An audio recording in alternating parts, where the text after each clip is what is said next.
Kita mengadakan episode khusus. Tadi ada informasi dari DKM kepada keluarga yang berasal dari Malaysia, ya, yang dari Malaysia. Nanti setelah acara ini harap merapat ke kantor DKM di sebelah sini, ya, karena kita akan melakukan pemantauan karena direncanakan rombongan dari Malaysia akan mengikuti hingga ke Bandung. Demikian, mudah-mudahan acara ini juga bisa Bapak dan Ibu viralkan, bisa disampaikan kepada saudara-saudara kita yang tidak ada di tempat ini melalui Akhyar.tv dan Madani TV, melalui Facebook, akun Facebook dan website masing-masing. Dan ini juga disiarkan secara langsung melalui satelit Palapa, di 03627, polaritas horizontal, simbol red 18.000. Demikian, mudah-mudahan acara ini bermanfaat dan mendatangkan kebaikan untuk kita semua. Demikian, Assalamualaikum warahmatullahi wabarakatuh.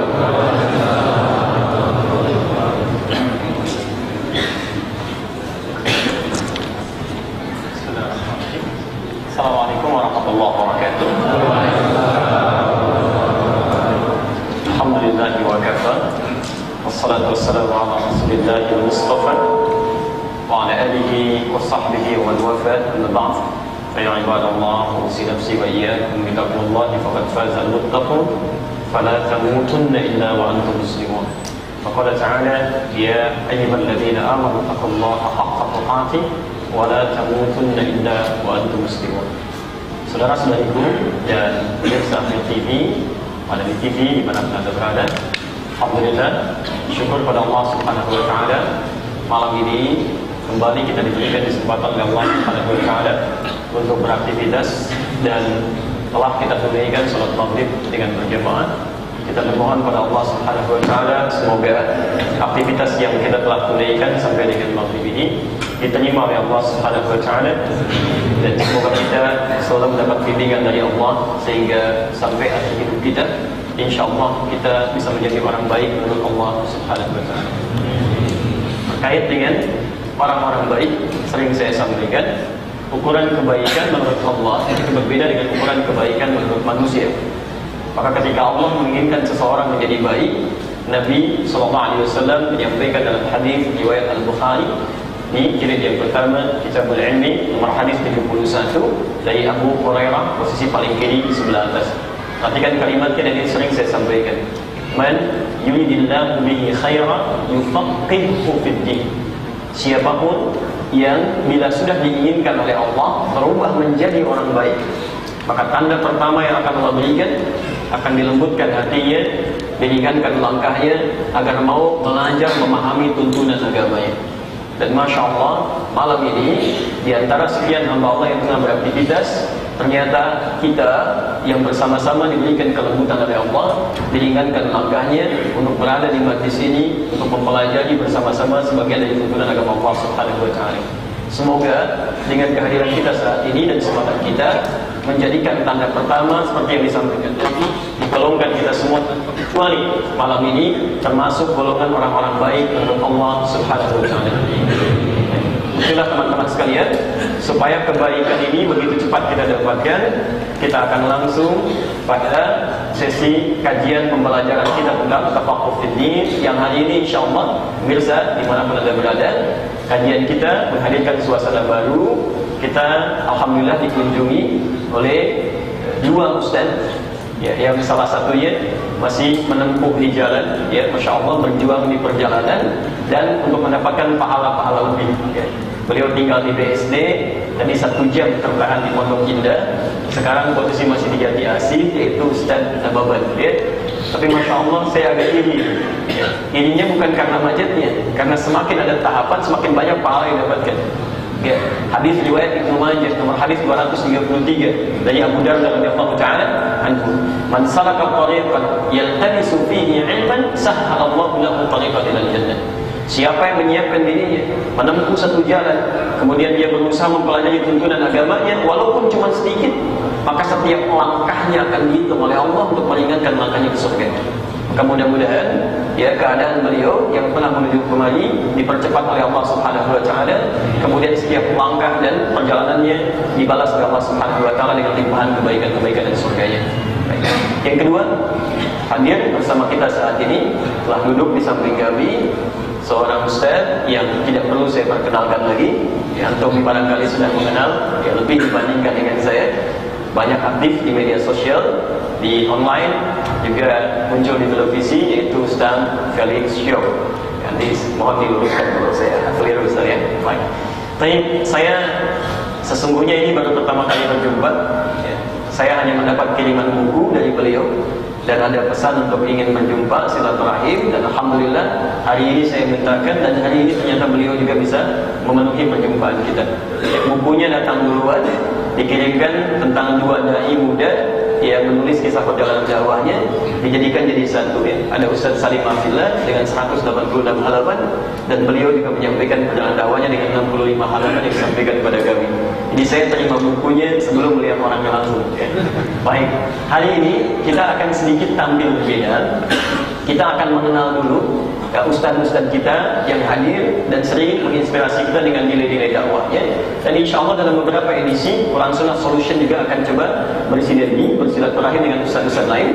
Ya, kita akan mengenal lebih dalam siapa beliau ini, bagaimana aktivitas dakwahnya, seperti apa manhaj dakwahnya yang bisa kita ambil manfaat darinya. Ya, boleh jadi ada sekian banyak manfaat di beberapa ustaz yang bisa kita saling kumpulkan tanpa menutup kemungkinan pelajaran kita untuk hanya terfokus pada satu dua ustaz saja. Ya, karena itu kita akan berikan dulu sesi untuk Ustaz Felix memperkenalkan diri beliau, kemudian menyampaikan risalah dakwahnya. Nanti insya Allah setiba Ustaz Nababan, ya, kita berikan sesi kepada Ustaz Nababan untuk juga menyampaikan sisi dakwah beliau. Nanti kita istirahat menjelang Isya, dan ba'da Isya kita akan bersilaturahim dengan antum semua dengan diskusi dengan basic Al-Quran Sunnah Solution. Nanti kita akan undang juga pemirsa di rumah jika ada pertanyaan yang ingin disampaikan. Hari ini tidak hanya ada saya, tapi nanti ada Ustaz Felix yang bisa bantu menjawab, juga Ustaz Nababan, ya. Halo, mana ini? Baik, sudah sampai yang juga nanti bisa memberikan pandangan. Baik teman-teman, karena waktu kita berjalan terus, kita langsung berikan sesi kesempatan dengan memohon pada Allah Subhanahu wa taala. Semoga Ustaz Felix diberikan keringanan untuk menyampaikan seluruh risalahnya, diberikan ketentraman, kenyamanan, dan tentunya kesehatan dari Allah Subhanahu wa taala. Kami sampaikan, Ustaz, silakan. Baik, terima kasih. Bismillahirrahmanirrahim. Assalamualaikum warahmatullahi wabarakatuh. Alhamdulillah rabbil alamin. Wassalatu wassalamu ala asyrofil anbiya'i wal mursalin wa ala alihi washabbihi ajma'in. Asyhadu an la ilaha illallah wa asyhadu anna Muhammadan abduhu wa rasuluhu la nabiyya ba'dahu. Wa qala Allah ta'ala fil kitabihil karim, a'udzu billahi minasy syaithanir rajim. Bismillahirrahmanirrahim. Kuntum khairum ummatin ukhrijat lin-nas ta'muruna bil ma'ruf wa tanhauna 'anil munkar wa tu'minuna billah. Alhamdulillah, puji dan syukur senantiasa kita panjatkan kepada Allah Subhanahu wa taala yang telah mengumpulkan kita semua dalam kondisi baik. Allah kumpulkan kita semua dalam kesempatan, Allah kumpulkan kita juga dalam kesehatan, dan Allah rangkaikan keduanya itu dengan keimanan. Karena sesungguhnya tidak ada guna kesehatan, tidak ada guna kesempatan kecuali karena keimanan yang ada di dalam dada kita. Kita beruntung menjadi seorang muslim dan kita berdoa pada Allah, mudah-mudahan Allah berkenan menjaga keimanan kita sampai dengan waktu kita berjumpa dengannya. Salam dan salam semoga tercurah dan terlimpahkan kepada baginda Nabi besar Muhammad sallallahu alaihi wasallam. Sungguh kerinduan kita kepada beliaulah yang menyebabkan kita senantiasa bisa berkumpul bersama dengan orang yang beriman. Kemudian kita berusaha untuk beramal soleh sebaik-baiknya, menyesuaikan diri kita dengan setiap apapun yang disampaikan oleh Rasulullah sallallahu alaihi wasallam. Dan mudah-mudahan ketika di yaumil qiyamah kita dibangkitkan dan diakui sebagai umat Rasulullah sallallahu alaihi wasallam, ditempatkan di dalam barisan-barisan di belakangnya, memasuki surganya Allah, dan mudah-mudahan kita semua memasukinya bersama-sama. Amin. Alhamdulillah, pada hari ini senang sekali saya bisa berjumpa dengan Ustaz Adi. Alhamdulillah, memang bukunya sudah nyampe pada Ustaz terlebih dahulu. Lalu kemudian saya memberanikan diri untuk mencari kontak beliau, lalu menghubungi Ustaz, kapan kita bisa jumpa. Karena saya pikir akan ada banyak sekali ilmu yang bisa saya dapatkan dari beliau. Kemudian beliau membalas, setelah beberapa balasan, kemudian datanglah balasan yang terakhir, akhir karim. Kalau saya berkenan pada besok hari Kamis malam Jumat ini ada acara Quran Sunnah Solution. Kalau berkenan mampir nanti bareng dengan Ustaz Nababan. Langsung saya jawab, siap Ustaz, saya akan mampir kemari. Beberapa saat kemudian istri saya ngomong sama saya, Adi ngisi sama Ustaz Adi ya. Ternyata sudah ada pengumumannya. Saya juga nggak tahu kalau saya juga diminta ngisi, karena memang datang ke sini cuma untuk menemui beliau, minta ilmu pada beliau, dan ya sudahlah, karena memang khidmat kepada beliau, saya akhirnya duduk bersama beliau di sini untuk sedikit sharing pada teman-teman sekalian. Karena kalau tadi saya lebih dikenal di media sosial, beliau sudah internasional. Gitu. Jadi kalau bercerita tentang saya secara pribadi, perkenalkan nama saya Felix Xiao, dan teman-teman bisa lihat dari mata saya. Perhatiin mata saya, bukan sugesti ya, bukan ya.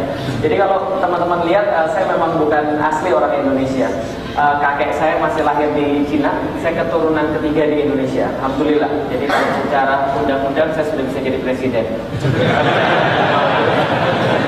Jadi alhamdulillah saya sudah keturunan ketiga di sini. Xiao itu adalah marga saya, nama asli saya Xiao Chen Kuo. Nama asli saya, saya asli Chinese. Saya lahir di Palembang. Kemudian saya baru mengenal Islam pada tahun 2002. Nah, tapi perjalanan mengenal Islam ini bukan perjalanan yang singkat. Karena kenapa? Sebenarnya SMP kelas 3, di saat saya baru mulai merasa berpikir, itu saya sudah merasa ada yang nggak benar dengan agama saya yang lama. Nah, kenapa? Tidak masuk akal, tidak bisa dibuktikan, dan akhirnya ini menimbulkan banyak pertanyaan-pertanyaan yang tidak terjawab pada SMP kelas 3 ini. SMP kelas 3 saya memutuskan jadi seorang ateis, karena saya pikir agama itu cuma sekedar cara orang-orang minoritas untuk mengendalikan orang-orang mayoritas. Jadi sebuah cerita yang dibuat oleh orang-orang yang sedikit untuk mengendalikan orang-orang yang banyak. Sebuah kisah-kisah yang tidak jelas. Jadi kan ya, maka saya mengatakan Tuhan itu nggak ada, Tuhan itu cuma rekaan saja. Nah, kenapa bisa begitu? Ini ditambah juga dengan banyak main game, juga banyak baca komik, dan juga buku-buku yang zaman dulu saya baca. Nah, jadi hati-hati Bapak Ibu sekalian, kalau punya anak pada zaman sekarang, game zaman dulu itu membuat orang-orang jadi ateis. Game zaman sekarang sudah ateis porno. Nah, ini bisa kita lihat. Nah, setelah saya jadi ateis itu pada SMP kelas 3, saya tetap mencari sebenarnya Tuhan ini ada atau tidak sih sebenarnya. Ya. Sebelum ketemu Tuhannya, supaya jelas kedengaran gitu ya, kita pakai mic tambahan. Ada mic tambahan. Ya, jadi setelah saya kemudian merasa diri saya ateis itu, saya tetap bertanya, Tuhan ini ada atau tidak sih sebenarnya? Lalu sebenarnya saya hidup di dunia ini untuk apa sih sebenarnya? Mati itu setelah itu ada apa? Sebelum mati ada apa? Saya tetap bertanya seperti itu. Nah, setelah saya bertanya seperti itu, saya menemukan jawabannya ada di dalam ilmu pengetahuan. Biologi membahas dari mana asal manusia, fisika membahas dari mana asal alam semesta dan sebagainya. Ternyata dari belajar biologi, belajar fisika, dan belajar ilmu pengetahuan yang lain, ada satu hal yang tidak bisa saya nafikan. Apa? Ternyata manusia tidak mungkin berasal dari dirinya sendiri. Tidak mungkin manusia diciptakan begitu saja. Segala sesuatu ada karena diciptakan, karena ada yang mengadakan. Nah, dari situ saya dapat satu bukti bahwa Tuhan tidak mungkin tidak ada. Misal, salah satu contoh, ini ada seseorang ilmuwan namanya Roger Penrose. Dia berusaha menghitung berapa kemungkinan bahwa alam semesta tercipta secara kebetulan. Jadi probabilitas bahwa alam semesta ini berasal dari Big Bang, satu titik singular yang pecah itu, kemudian setelah pecah dengan kecepatan tertentu itu, berapa probabilitas terbentuk bumi dan segala isinya sesempurna ini, serumit ini. Ternyata dia mendapatkan probabilitas bahwa bumi tercipta secara kebetulan atau segala alam semesta yang tercipta secara kebetulan itu sama dengan 1/10 pangkat 10 pangkat 1/2/3. Itu probabilitasnya 1/10 pangkat 10 pangkat 1/2/3. Bahasa sederhananya more than impossible, lebih dari tidak mungkin. Berarti dari situ saya sadar, setelah saya belajar tentang ilmu pengetahuan, saya sadar berarti Tuhan tidak mungkin tidak ada. Nah, kenapa? Karena mustahil manusia tercipta dengan kemungkinan yang seperti itu tadi. Maka Tuhan pasti ada. Nah, setelah saya tahu Tuhan pasti ada, kapan ketemunya? Beralih dari ateis menjadi agnostik. Dari tidak percaya Tuhan menjadi percaya Tuhan, tapi agama itu bohong. Nah, kenapa? Karena saya cari agama nggak ada yang benar. Karena memang waktu itu yang saya cari sumbernya salah. Saya cari agama Kristen, saya sudah keluar. Katolik juga, Buddha sama, Hindu sama. Akhirnya setelah saya cari Islam, ketika saya di Palembang, saya pulang dari SMA kelas 1, SMA kelas 2, pulang tiba-tiba saya dikeroyok 7 orang, digebukin. Nah setelah digebukin saya tanya, apa alasan saya digebukin? Jawabannya karena mata musibin, nah, begitu. Kemudian saya pikir, berarti agama Islam juga nggak benar.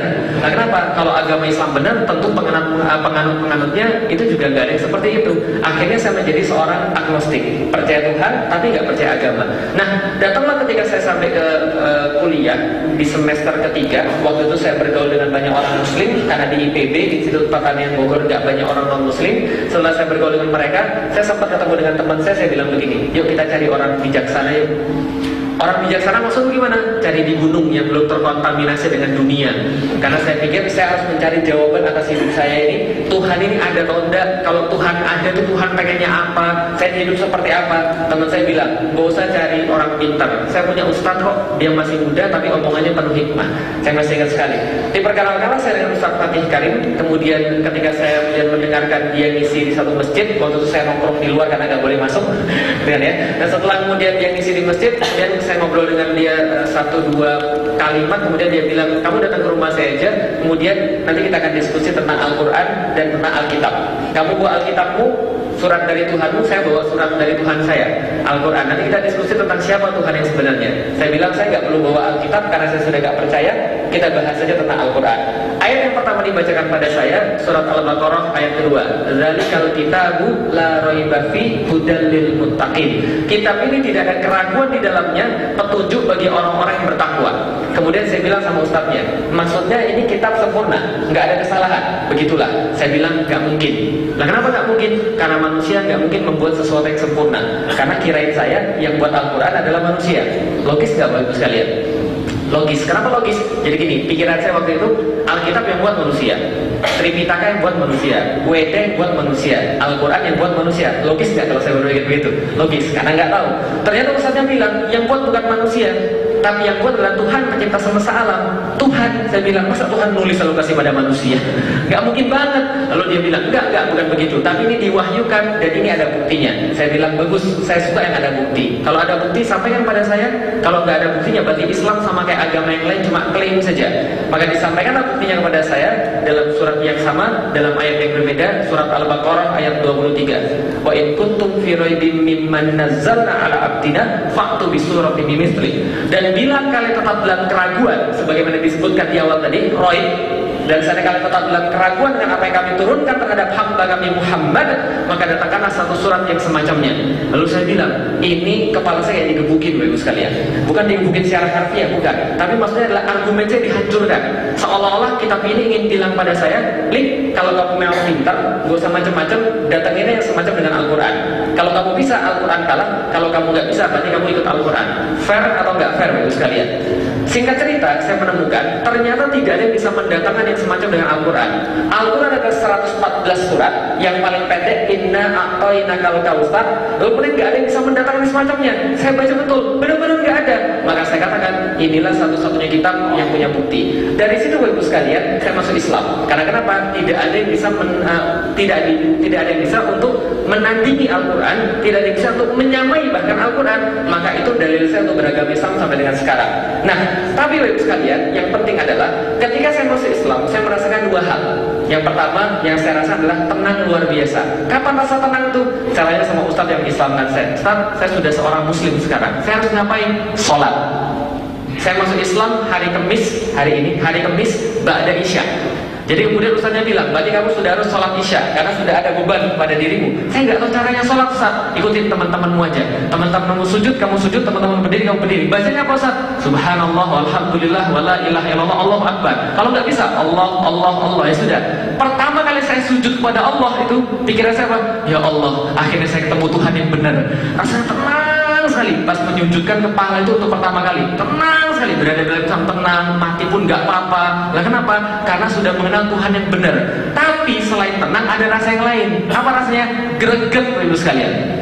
Nah, kenapa greget? Seolah-olah orang muslim ini ada pada mereka ada dua gelas. Satunya gelas isi air putih, jernih, putih, bagus, menyehatkan. Yang satu lagi isinya air comberan. Ternyata muslim yang sekarang banyak milih air comberan. Lalu kemudian setelah minum, mereka merasa aduh pusing, sakit perut, mereka ngeluh. Padahal pilihan mereka sendiri salah. Greget, orang muslim ada Islam tapi nggak mau ngambil Islam. Ini yang terjadi pada zaman sekarang. Karena itulah memberanikan diri saya untuk kemudian berdakwah. Saya belajar walaupun ilmu saya sangat sedikit sekali, saya memberanikan untuk berdakwah, memberanikan diri untuk kemudian menghantarkan apa yang saya tahu tentang Islam, untuk membagikan bahwa Islam ini sebenarnya luar biasa. Kalau Anda mau ambil Islam ini menyediakan segala macam solusi bagi kita. Dari situlah kemudian saya mulai berdakwah. Nah, sekarang konsep dakwah saya mulai sekarang adalah dari dulu itu pada anak-anak remaja. Karena kenapa? Ya maklum, namanya juga ilmu terbatas, kita dakwahnya pada anak-anak remaja. Dan sekarang remaja memang berbeda. Saya mengatakan bahwa zaman sekarang berbeda dengan masa yang lalu, Ibu sekalian. Saya mau ambil contoh. Bapak Ibu tahu kemarin ada Turki, ada percobaan untuk kudeta? Tahu ya? Tolong angkat tangan yang tahu dari koran. Yang tahu dari koran? 1, 2. Yang tahu dari radio? Gak ada ya? Yang tahu dari TV? Yang tahu dari internet? Nah, inilah kondisi zaman sekarang. Kondisi zaman sekarang adalah dunia media sosial. Data menunjukkan pengguna internet di Indonesia tahun 2015 itu sudah 88 juta orang. 88 juta orang ini ternyata 80%-nya 15 sampai 25 tahun. 15 sampai 25 tahun artinya adalah usia-usia yang menjadi target saya ketika berdakwah. Nah, karena itulah sekarang kita bentuk di dunia media sosial ada Yuk Ngaji. Yuk Ngaji ini apa? Dakwah tapi tetap enjoy, dakwah tapi tetap senang, dakwah tapi tetap nikmat. Nah, kita mengantarkan ilmu-ilmu ini kepada umat. Karena saya tahu orang-orang kayak Ustaz Adi ini sulit untuk ditandingi, Bapak sekalian. Nah, karena itu mungkin orang-orang kayak saya ini kebagian untuk menjadi jembatan saja. Bagaimana untuk kemudian menjadi jembatan agar ide-ide Islam yang sudah sempurna oleh ulama-ulama kita ini bisa kemudian disampaikan dengan baik kepada anak-anak muda, supaya mereka mau untuk mengkaji Islam, mereka mau untuk mempelajari Islam, menerapkan keislaman itu dalam hidup mereka, sehingga insya Allah yang terjadi ke depan adalah kebangkitan Islam. Nah, karena itulah yang senantiasa kita tekankan, akidah, ukhuwah, dan syariah. Jadi penekanan pada diri sendiri itu tauhid, kemudian kita tekankan betul-betul, kita teguhkan betul-betul, dengan yang kemudian kita bisa berikatan satu sama lain. Dan ketika kita sudah berikatan satu sama lain, insya Allah Allah akan menganugerahkan kepada kita kebangkitan lewat penerapan Islam secara gampang. Nah, jadi insya Allah itu adalah sedikit perkenalan dari saya. Mohon maaf Ustaz kalau terlalu cepat atau terlalu lama. Fadhal, silakan.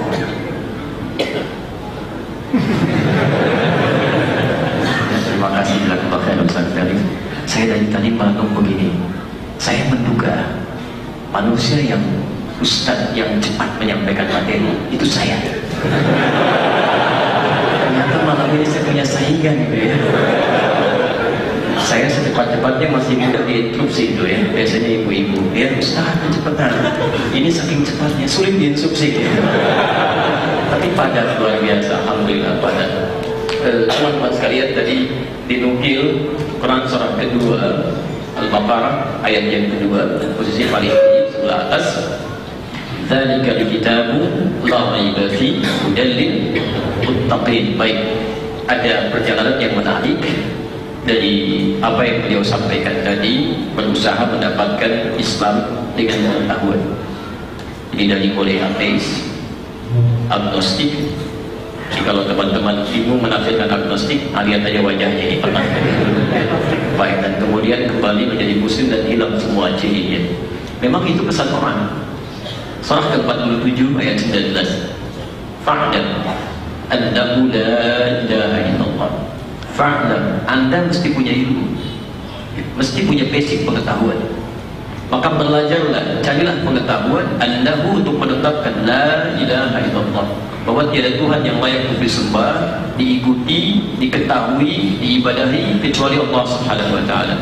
Jadi Quran pun memberikan pesan, tidak cukup bagi kita untuk bersyahadat dengan lisan, menjadikan kita muslim, tapi semua itu tidak akan pernah memberikan akar yang kuat dalam membangun hubungan dengan Allah Subhanahu wa taala. Mesti ada pengetahuan. Maka dari situ diturunkan ada ilmu tauhid, ada uluhiyah, rububiyah, kemudian asma wa sifat, ada lagi ilmu syariahnya. Kalau kita mengenal Allah tanpa pengetahuan, maka hasilnya biasanya rapuh. Ya, mohon maaf, diberikan supermi mungkin bisa pindah gitu ya. Karena basicnya kurang kuat. Ya, apalagi tantangan sekarang. Sudah ada konsep semua agama sama, yang masyarakat jahiliyah pun tidak pernah menampilkan itu. Ya, karena itu, di pesan pertama yang bisa kita ambil dari perjalanan kehidupan beliau tadi disampaikan sebelum kita nanti berdiskusi, bahwa satu, penting bagi kita memanfaatkan anugerah Allah berupa bekal pertama yang diberikan pada manusia pertama untuk menjalani kehidupan adalah pengetahuan. Quran surah kedua ayat 31, posisi paling kiri sebelah atas, وَعَلَّمَ آدَمَ الْأَسْمَاءَ كُلَّهَا. Dan kami telah ajarkan kepada Adam alaihissalam semua bekal pengetahuan yang dibawa sebagai tugasnya sebagai khalifah di muka bumi. Adam itu nabi, Adam itu manusia. Kita nabi bukan? Manusia bukan? Manusia. Karena kita punya sifat manusia, walaupun bukan nabi, kita disebut oleh Quran dengan Bani Adam, anak keturunannya Adam. 7 kali disebutkan di Quran. Artinya apa? Kalau Allah berikan kepada Adam, Allah pun berikan kepada kita, karena kita bagian dari keturunan Adam. Hanya bedanya karena Adam itu Nabi alaihissalam, beliau diajarkan langsung, dan semua Nabi mendapatkan pengajaran langsung dari Allah. Kita bukan Nabi, potensi pengetahuan diberikan kepada kita. Karena itulah potensi ini mesti kita keluarkan dengan belajar. Nah, karena itu kita bisa ambil dari hikmah perjalanan tadi beliau, ya, bagaimana mendekati Allah dengan belajar sehingga menanamkan keyakinan kuat dalam jiwanya. Jangankan untuk beribadah pribadi, tapi juga ingin punya rasa bahwa semua di sekitarnya ingin terlibat mendekat kepada Allah Subhanahu Wa Taala dari kebaikan. Walaupun ada yang aneh sebetulnya, ya, ada yang aneh. Di mana letak anehnya? Tadi ada pesan dari guru beliau ketika menyampaikan Quran surah kedua Al-Baqarah ayat kedua supaya tidak ragu tentang Quran. Ya. Dalam bahasa Arab, kata ragu itu ada dua. Ada yang disebut dengan syak namanya. Syak, Ustaz. Ya. Terbayang? Nggak usah dibayangkan, saya tuliskan ya. Bayangkan agak susah. Saya boleh tulis dia? Ustaz, lihat belum saya tulis. Kalau sudah saya tulis sampai kaget copot terus film. Ini Ustaz paling luar biasa ya, Masya Allah. Saya tulis sudah kelihatan.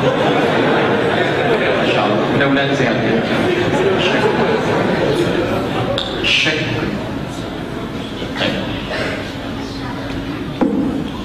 Las kan? Belum saya tahu kan? Sudah saya tulis ya. Baik.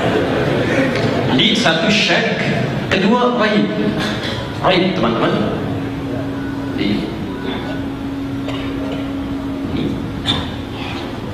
Kalau disebutkan syak, itu sifatnya hanya ragu. Ya, jembatan antara yakin dengan tidak yakin, 50%. Ya, ada keraguan. Ya. Ustaz betul nggak Ustaz Farid akan datang? Saya kurang yakin ya. Tapi setengah berharap ada, tapi juga belum yakin karena belum ada konfirmasi misal. Nah, itu disebutnya syak. Syak. Jadi syak itu ragu ya, atau jembatan di antara yakin dengan tidak. Ya, jadi ada 50% yakin, 50% tidak. Tapi kalau diungkapkan dengan kata lain, itu tidak hanya ragu. Ya. Tapi satu mengandung unsur ragu. Yang kedua, ini disertai dengan tuduhan. Yang ketiga, disertai dengan alasan yang tidak logis. Jadi hanya ingin nuduh saja, sebetulnya tidak punya argumentasi yang kuat dan tidak bisa membantah argumentasi yang disampaikan. Di keinginan ragu terhadap apa yang disampaikan, disertai dengan tuduhan, tapi dia pun tidak bisa bantah hujahnya. Jadi di ragu ada tuduhan dan tidak punya argumentasi.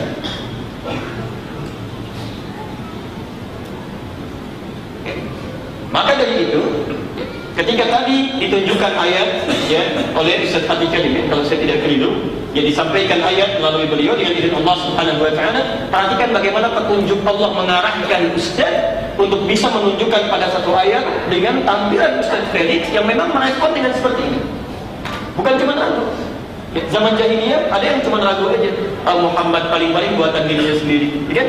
Ada yang ragu tinggalkan. Tapi ketika beliau tadi berargumentasi, kemudian juga meragukan isi kandungan Quran, bahkan nuduh juga. Ya? Masa sih Quran buatan Tuhan pasti buatan manusia, gitu kan? Tapi maka ketika kalimat-kalimat itu keluar, Allah turunkan petunjuknya Subhanahu Wa Taala lewat seorang manusia, ustaz yang menunjukkan diarahkan pada ayat ini. Padahal bisa saja Ustaz Fatika dengan izin Allah menunjukkan ayat yang lain. Buka Quran surah ini, buka Quran surah ini, buka Quran surah ini.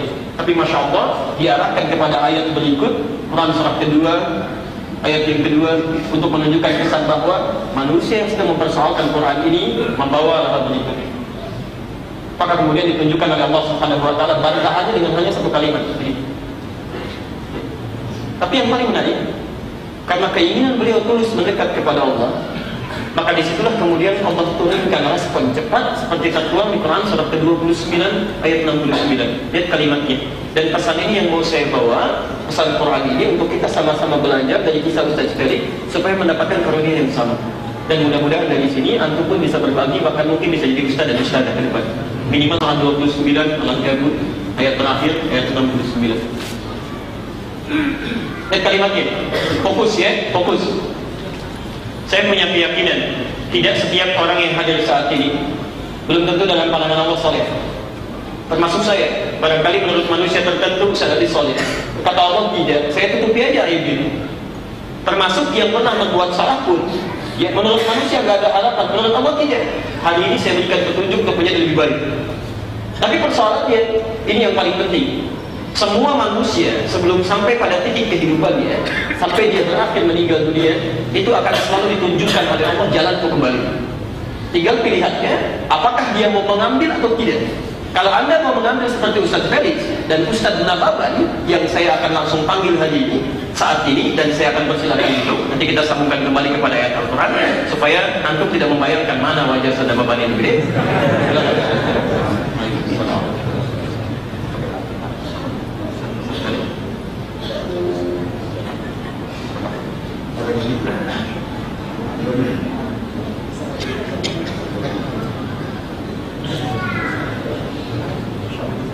Ini kira-kira orang mana?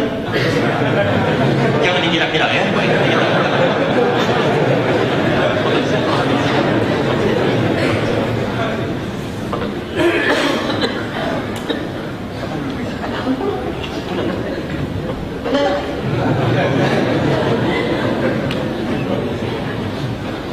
Baik, kita tanya dulu ya supaya nyambung. Apa kabar? Baik. Berarti sudah paham bahasa Indonesia. Baik, kaifa hal?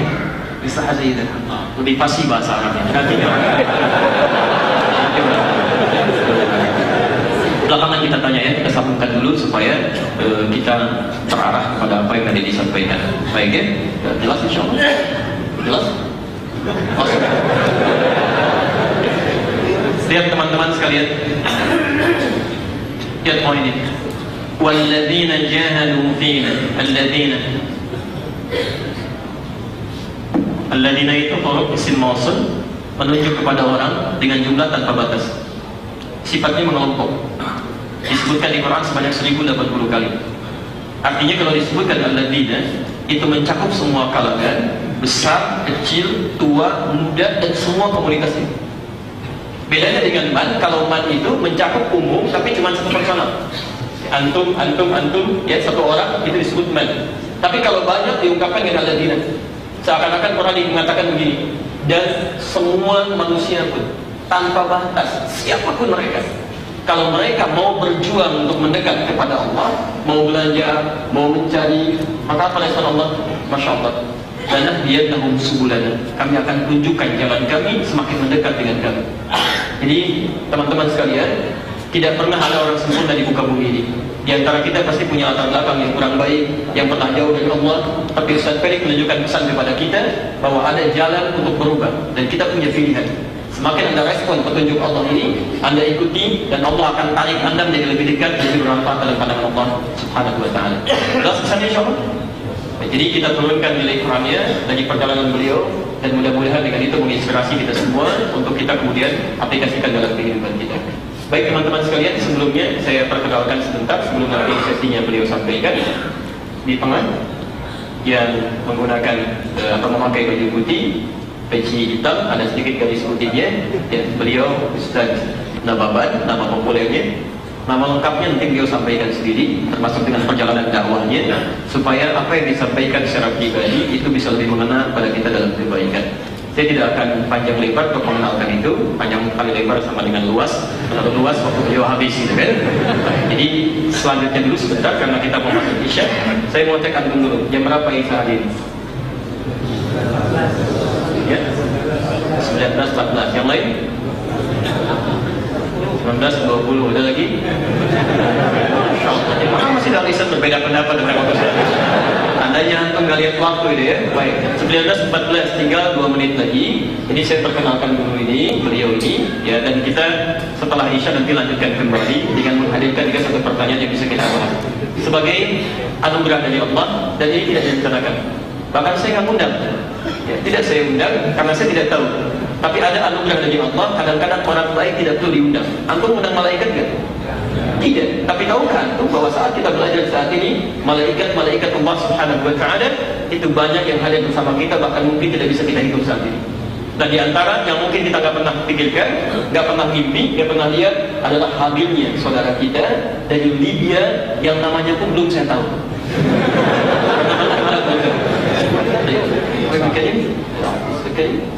Usama bin Laden. Baik teman-teman sekalian, beliau Ustaz Usama dari Libya. Dari Libya, tempat di mana kami mendapatkan kebaikan dari saudara-saudara di Libya.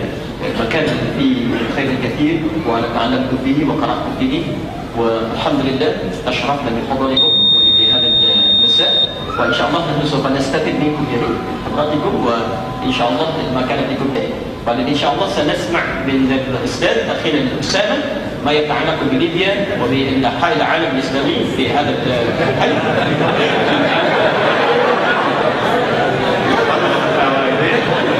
Mungkin sahabat TV silakan dilihat di Instek terjemahannya. Kalau tidak ada tandanya antum mesti belajar bahasa Arab. Mesti belajar. Saya mau kasih tahu ya sebelum kita sholat Isya. Antum bayangkan, saya baru pulang dari Mekah. Itu Masya Allah. Saya satu kali lewat ada jitu di dalam Umrah qabla al-yawmin. Baik, Pak, saya lewat di sini marah kebijakan jam di Masjidil Haram. Lalu saya lihat Pak, itu orang stres. Duduk di situ. Masya Allah, stres. Dia bicara ke sampingnya nggak ada orang. Tapi stres bisa ceramah pakai bahasa Arab, Anda bayangkan. Dia ceramah pakai bahasa Arab, Masya Allah. Itu orang stres duduk ceramah pakai bahasa Arab. Jadi antum bisa bayangkan orang stres saja ceramah bisa bahasa Arab. Masa antum yang sehat dari itu? Pulang dari sini aja. Saya bermohon pada Allah semoga kita semua bisa mendapatkan kesempatan bisa berbahasa Arab. Tidak cukup dengan amin. Antum pulang belajar dari dulu yang baik.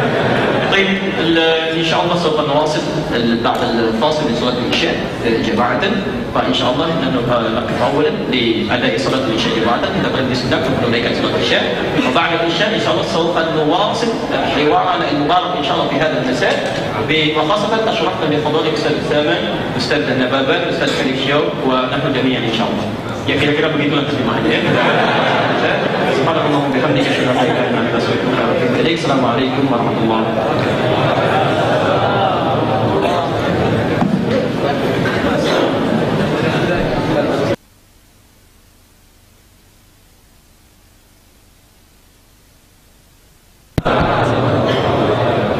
Alhamdulillah wassalatu wassalamu ala rasulillah wa ba'd. فيا عباد الله أوصي نفسي وإياكم بتقوى الله فقد فاز المتقون فلا تموتن إلا وأنتم مسلمون. وقال تعالى يا أيها الذين آمنوا اتقوا الله حق تقاته ولا تموتن إلا وأنتم مسلمون. Teman-teman sekalian dan pemirsa Akhyar TV, Madani TV dimanapun Anda berada, kembali bersama kami. Alhamdulillah hari ini sesi Al-Quran Solution mendapatkan limpahan rahmat dari Allah Subhanahu wa Ta'ala dengan hadirnya para ustaz yang insyaallah baik menurut Allah Subhanahu wa Ta'ala, yaitu Ustaz Felix Xiao, Ustaz Syamsul Arifin Nababan, dan juga Masya Allah ini anugerah besar dan ini adalah keberkahan sebagai ganti dan kesabaran kita yang menunggu Ustaz Syamsul Arifin Nababan tadi, dengan hadirnya juga saudara kita Ustaz Usama yang baru menuntaskan S3-nya atau doktoranya di Indonesia. Beliau dari Libya ya, ashraf itu Ustaz wa insyaallah sawfa nastafid minkum ba'da kalimat yani alladhi insyaallah la tashji'una ila al-kiram ila din al-Islam insyaallah. Baik teman-teman sekalian, kita akan coba meminta Ustaz Syamsul Arifin Nababan untuk memberikan paparan risalah dakwah beliau, apa konsentrasi dakwahnya, apa spesialisasi dakwahnya, sehingga dengan itu, dengan pengetahuan ini kita bisa mengambil manfaat lebih baik dan spesifik. Saya ingin berikan sedikit dulu ya, sebagai seperti kalau pemirsa di rumah dimanapun Anda berada, kekurangan kita umumnya, walau tidak semuanya, seringkali berpersepsi bahwa seorang ustadz itu menguasai segalanya. Itu yang kurang baik ya. Semua manusia mustahil bisa menguasai segala hal. Pasti ada spesialisasi di bidangnya yang didalami, yang kita bisa mengambil faedah lebih dalam di situ. Karena itulah kita kenali ustaz-ustaz di sana untuk memetakan spesialisasinya, sehingga ketika Anda membutuhkan ilmu yang Allah berikan kepada beliau dimaksud, kita bisa lebih cepat menentukan dan mengambil faedahnya dengan lebih baik. Jadi kalau Anda butuh masalah fikih, datang pada ustaz yang ahli fikih. Anda butuh hadis, datang pada ustaz ahli hadis. Anda butuh penjelasan tentang dakwah, datang pada ahli dakwah. Anda butuh penjelasan tentang pengenalan Islam, yang ada yang mu'allaf, ada yang macam-macam, datang kepada ahlinya. Maka hari ini kita akan kenali siapa Ustaz Syamsul Arifin. Kita berikan waktu sekitar 10 sampai 15 menit untuk mengenalkan. Lalu kemudian kita akan coba hadirkan nilai sunnah solution dalam kehidupan kita saat ini. Sepakat sampai sini? Baik, kita berikan kesempatan. Silakan Ustaz. Anda sendiri.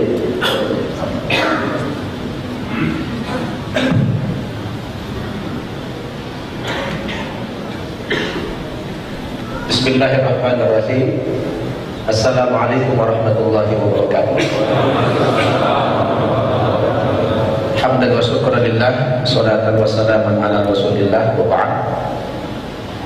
Ustaz Adi Hidayat yang kita hormati, Ustaz Felix Siau, sahibi wa ustadi wa muallimi Dr. Usama bin Tadib, Usama bin Muhammad, bapak-bapak, ibu-ibu, jamaah Masjid Al-Ihsan ya, dan juga pemirsa TV Akhyar dan Madani. Pertama-tama saya mohon maaf, perjalanan dari Bintaro ke sini memakan waktu 3 jam. Jadi di luar kebiasaan saya. Jadi mohon maaf tadi telat datang, tapi alhamdulillah ternyata jamaah sangat antusias mengikuti ceramah Ustaz Felix. Yang ditunggu-tunggu ada Ustaz Felix sama Ustaz Adi. Kalau saya ini Pak Siarap aja, silaturahmi. Ya. Baik, karena waktunya hanya kulibas. Apa kulibas itu? Kuliah 15 menit. Bukan kutipu ya. Kalau kutipu 30 menit ini kulibas. Ya, saya perkenalkan, beliau minta saya perkenalkan, nama saya Syamsul Arifin Nababan. Sebetulnya ini bukan nama asli saya. Kalau nama kecilnya dulu yang diberikan ayah saya, kebetulan tanpa kompromi dengan saya dulu, diberi nama Bernard Nababan. Saya kampung aslinya dari Toba. Pernah Bapak Ibu dengar Toba? Apa Toba itu? Ya, Toba itu ada kepanjangannya tempat orang Batak asli. Berarti ada Batak palsu. Saya senasib dengan Ustadz Felix Siau, cuma kami hanya beda pendapatan aja. Senasib beda pendapatan. Alhamdulillah.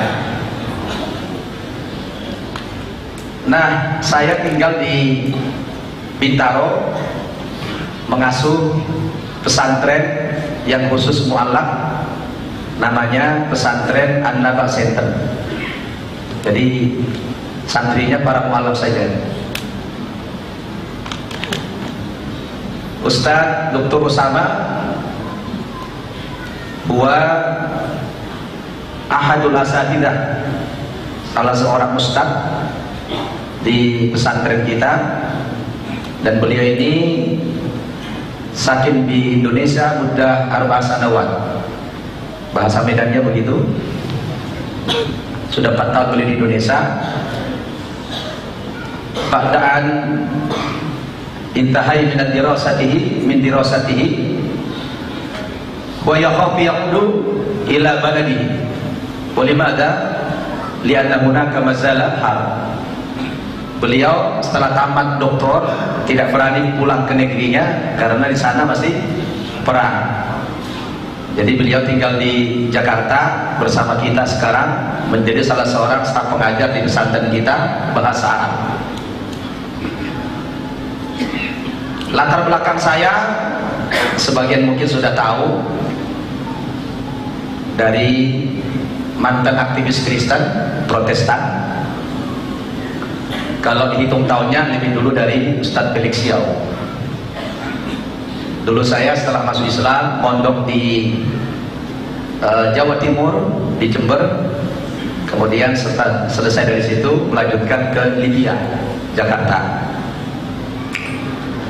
Aktivitas sehari-hari di samping mengasuh pesantren juga sama seperti beliau, menjadi simatupang dan simamora. Apa itu simatupang? Kalau simatupang siang malam tunggu panggilan, simamora siang malam orasi. Itulah kegiatan kami sama dengan Ustaz tadi juga. Status sudah nikah tentunya, istri 4 orang, anaknya.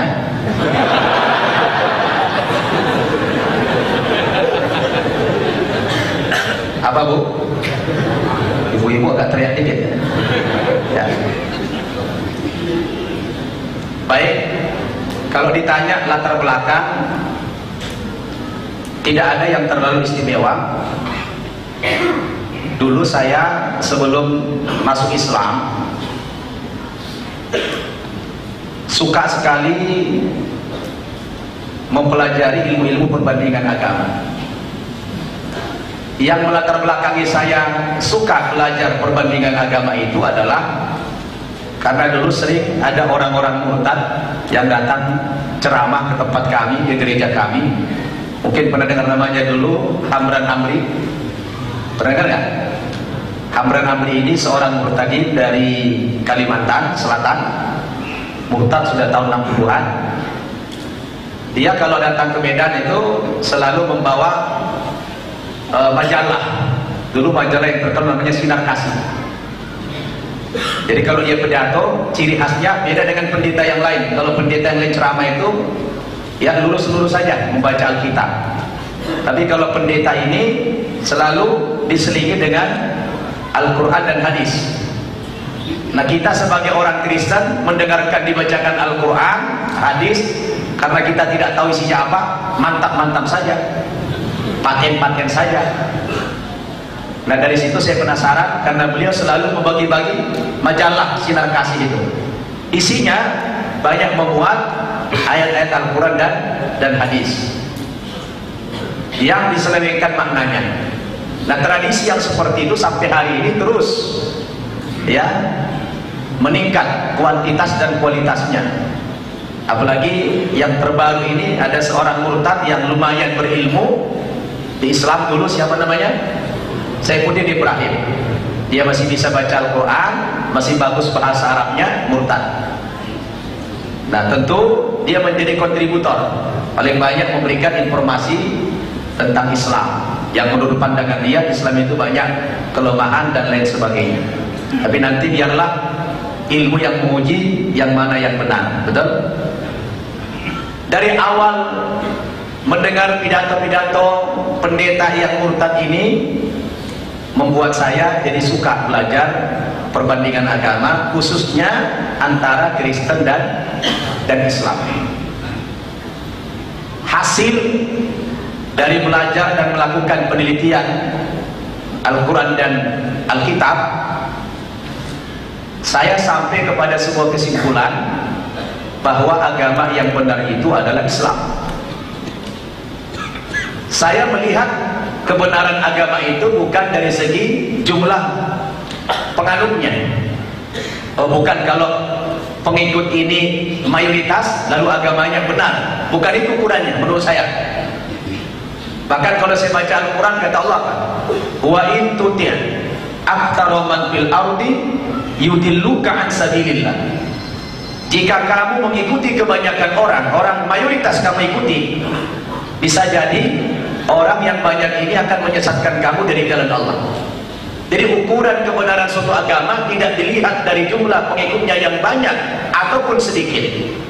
Tidak juga kita ukur kebenaran suatu agama dari perilaku masing-masing penganut agama itu. Tapi saya pribadi mengukur kebenaran suatu agama itu, saya melihat dari konsepnya. Dari konsep itulah saya lihat.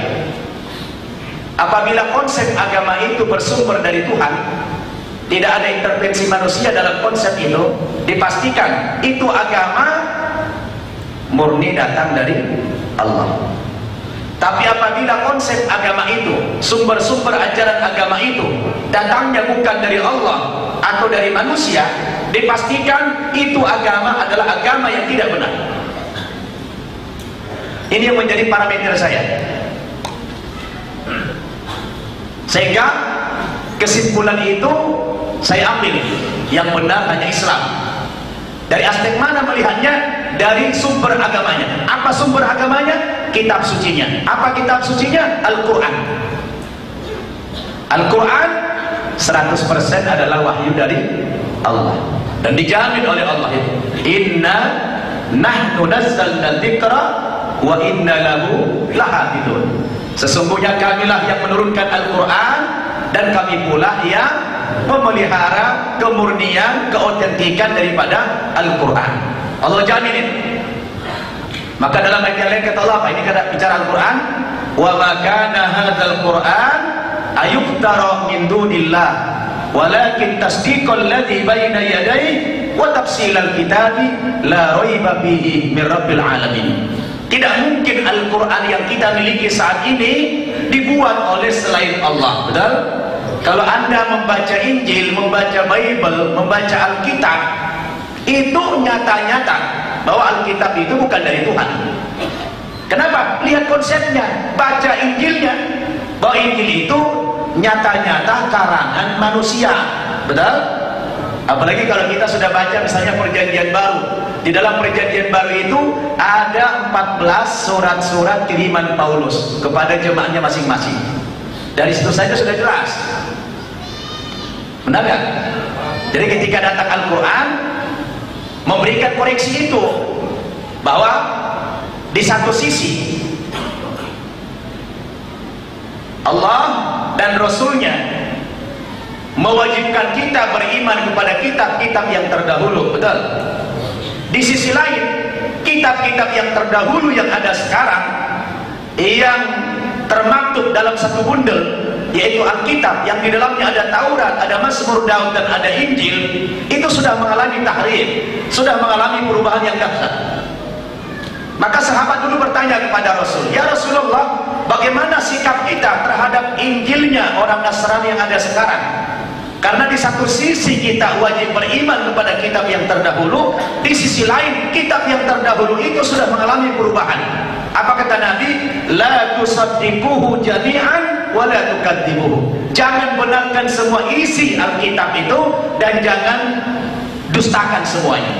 Artinya, di dalam Injil mereka yang palsu ini, walaupun dia buatan manusia, tapi secara makna di dalam Injil itu masih ada mengandung kebenaran sedikit, masih ada. Tapi yang pasti secara redaksi itu dikarang oleh manusia. Siapa yang karang? Paulus. Dia karang itu. Maka ketika Al-Quran datang memberikan kritik dan koreksi itu. Fawailul lilladzina yaktubuna al-kitaba bi aydihim thumma yaquluna hadza min indillah liyashtaru bihi thamanan qalila. Fawailul lahum mimma katabat aydihim wa wailul lahum mimma yaksibun. Celakalah kata Allah. Siapa yang celaka? Orang-orang yang menulis Alkitab, menulis Bible, menulis Injil dengan tangan mereka sendiri, alias dengan karangan mereka sendiri. Itu kata Allah karangan. Dan dalam ayat yang lain kata Allah apa? Wa inna minhum lafariqan yal'una alsinatahum bil kitab litahsabuhu minal kitab wa ma huwa minal kitab wa yaquluna huwa min indillah wa ma huwa min indillah wa yaquluna 'ala Allahil kadhiba wa hum ya'lamun. Di antara orang Nasrani itu, orang-orang ahli kitab itu kata Allah, ada di saat mereka membaca Injilnya, membaca kitab sucinya, dihiasinya mulutnya kata Allah seperti lain apa? Kori, Ustaz. Kayak kori. Waduh, bibirnya dibuat mantap, suaranya dibuat hebat. Tujuannya apa? Litahsabuhu minal kitab, supaya kamu menyangka bahwa kitab suci yang mereka baca itu benar-benar sebuah kitab suci. Padahal wa ma huwa minal kitab, dia bukan dari kitab suci yang benar, kata Allah. Wa yaquluna huwa min indillah, mereka mengatakan ini datang dari sisi Allah, padahal wa ma huwa min indillah, itu bukan dari Allah. Wa yaquluna 'alallahil kadziba wa hum ya'lamun, mereka berkata dusta kepada Allah padahal mereka tahu kalau Injil itu karangan manusia. Nah, coba Bapak Ibu saya tanya, kira-kira kalau kita menemukan ayat yang semacam ini sebagai bentuk kritik, sebagai bentuk koreksi terhadap kitab suci yang terdahulu, kita wajib gak konfrontir ayat ini? Wajib gak kita cross check ini ayat? Wajib tidak? Karena Al-Quran menuduh ini kitab suci mereka melakukan sebuah penyelewengan, penyimpangan. Nah, kebetulan saya Ustaz punya spesialisasi di bidang itu, kami sama Ustaz Felix ya, di bidang pengajaran kristologi.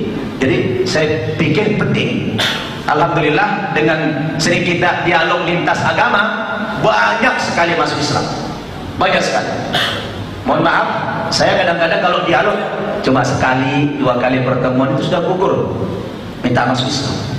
Justru pengalaman dakwah saya Ustaz Adi, yang susah saya mengislamkan orang Islam. Benar, mengislamkan orang Islam itu lebih sulit ketimbang mengislamkan orang non muslim, terutama orang Kristen. Dengan metode apa? Dengan metode tadi, pendekatan ilmu perbandingan agama. Nah, inilah kesimpulan saya dulu. Saya berterima kasih juga dengan Hamran Amri, walaupun dia murtad, karena dari dialah muncul inspirasi itu. Dari sebab dia banyak ceramah-ceramah menggunakan ayat Al-Quran yang saya tidak ngerti apa yang dibaca dan apa artinya, tapi bagi saya itu paten. Dari situlah awal mula saya mempunyai keinginan untuk bersentuhan dengan agama Islam. Bayangin Pak, orang Batak itu kan paling fanatik. Bukan cuma fanatik, ekstrim banget sama Islam.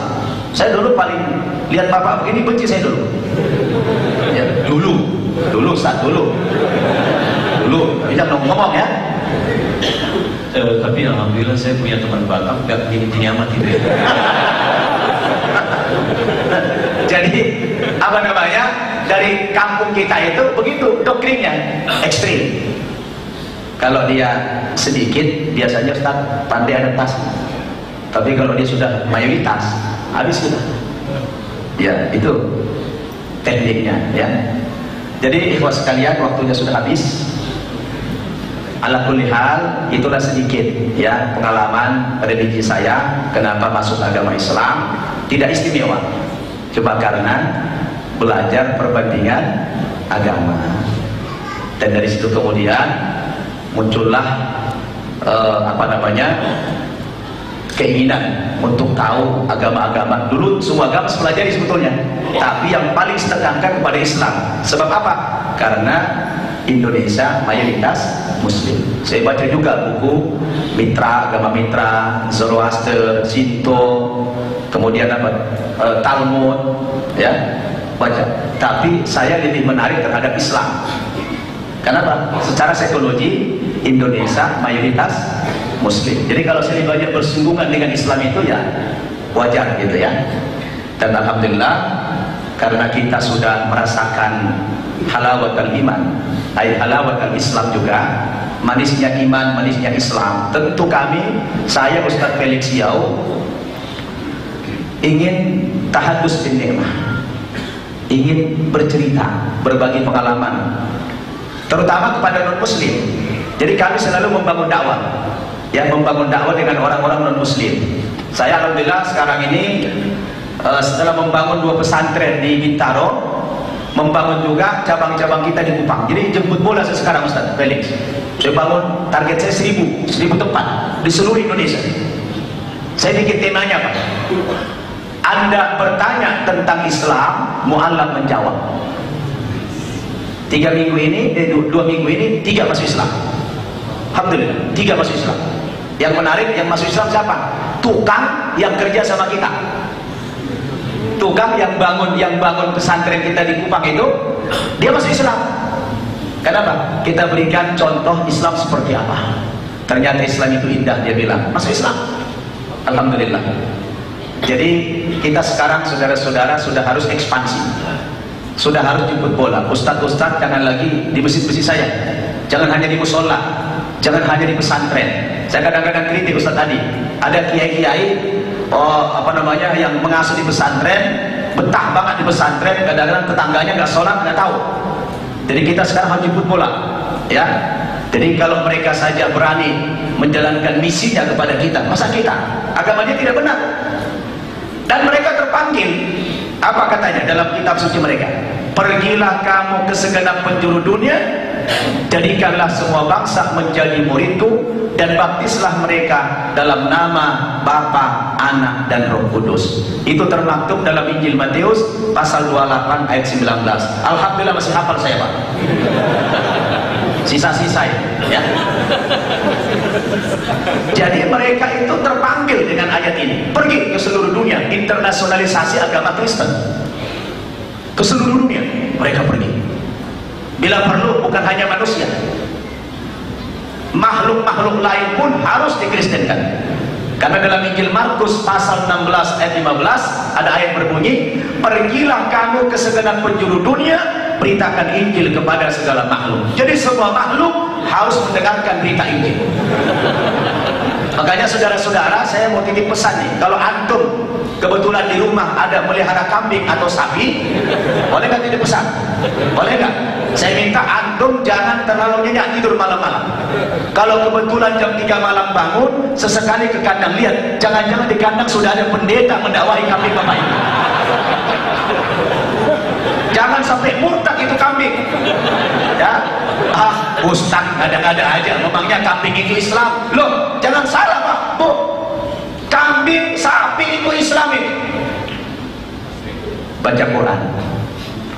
A'udzu billahi minasyaitonir rajim. Alam tara annallaha yasjudu lahu man fis samawati wa man fil ardi wasyamsu wal qamaru wan nujumu wal jibal wasyajaru wad dawabu wa katsirun minan nas wa katsirun haqqa 'alaihi al 'adzab faman yuhinillahu fama lahu min mukrim innallaha yaf'alu ma yasha.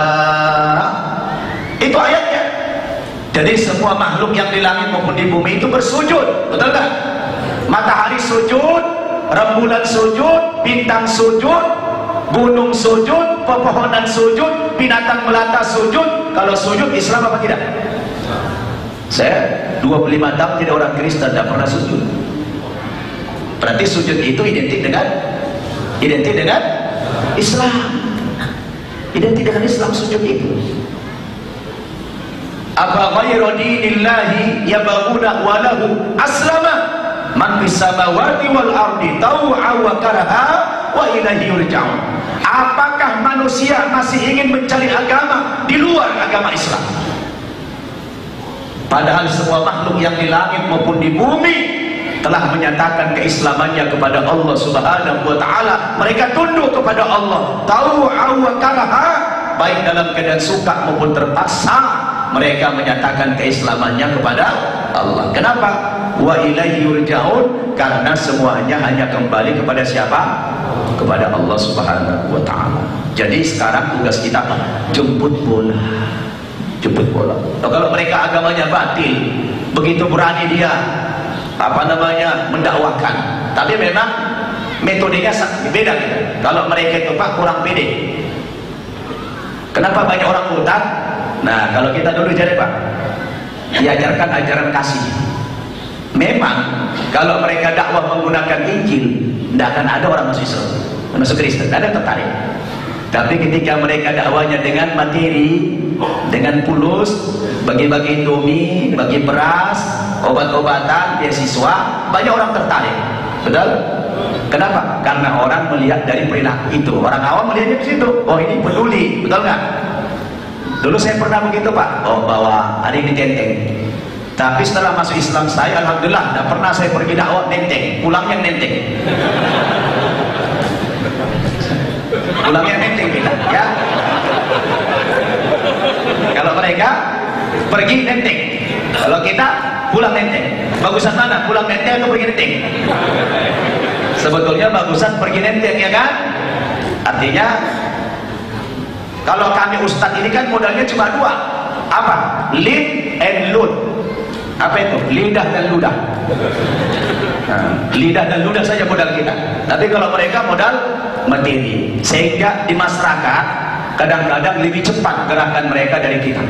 Di mana ada bencana mereka sudah ada di situ. Kenapa? Didukung dengan dana yang besar. Betul? Terutama Pak, dana-dana dari rokok Pak. Saya lihat banyak orang Islam itu donatur gereja. Jadi kalau merokok itu sama dengan donatur gereja. Ya, itu donatur gereja ya. Pokoknya nyumbang ke gereja ya. Jadi oleh karena itu saudara, sudah waktunya kita melakukan apa? Ekspansi. Kita ekspansi Islam ini, dakwah kemana-mana.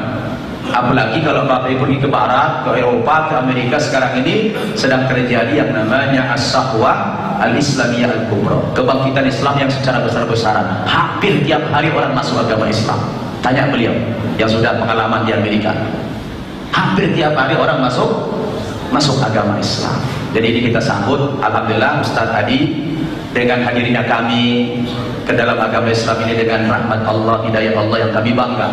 Kami sangat bersyukur, bangga, tidak menduga kami bakal seperti sekarang ini. Alhamdulillah, ini semua adalah dengan nikmat Allah, dengan rahmat Allah kepada kami. Lalu kami setelah muslim ini, apa yang kami lakukan? Saya ingin menyatakan terakhir, sebagaimana ungkapan dari seorang penyair, wa inni wa in kuntul akhiru zamanuhu la'atin bima lam tastatihul awal. Meskipun kami ini datangnya belakangan, kami hadirnya belakangan, tapi kami akan coba berkontribusi yang terbaik, apa-apa yang belum pernah disumbangkan oleh para pendahulu-pendahulu kami. Itulah tekad kami, sebagaimana bahasa seorang penyair tadi.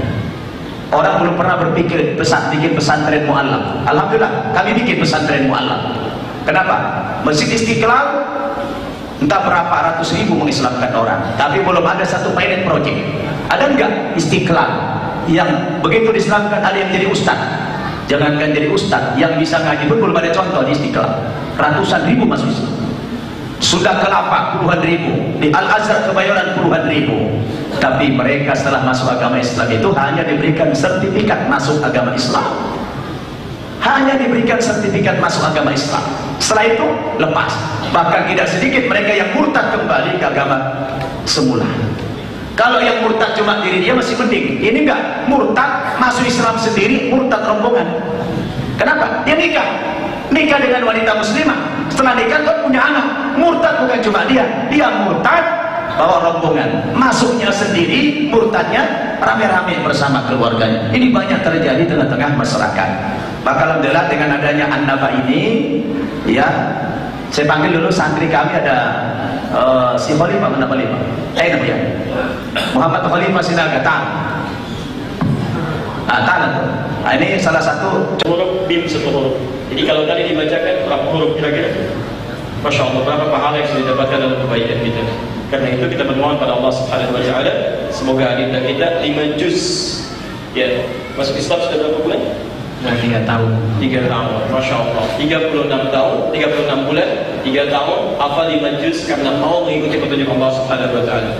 Teman-teman sekalian, malam ini kita berikan hadiah 1 juznya. Kita ini tidak ada harganya dalam pandangan Allah Subhanahu Wa Taala, tapi sebagai motivasi supaya beliau meningkatkan lagi sampai 30 juz.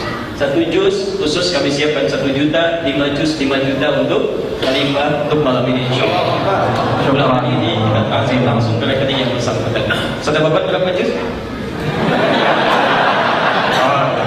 Baik, alhamdulillah. Juz mangga kita bungkus ini insyaallah.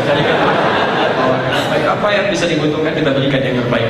Teman-teman sekalian, itulah Ustaz Nababan dengan segala hal yang disampaikannya.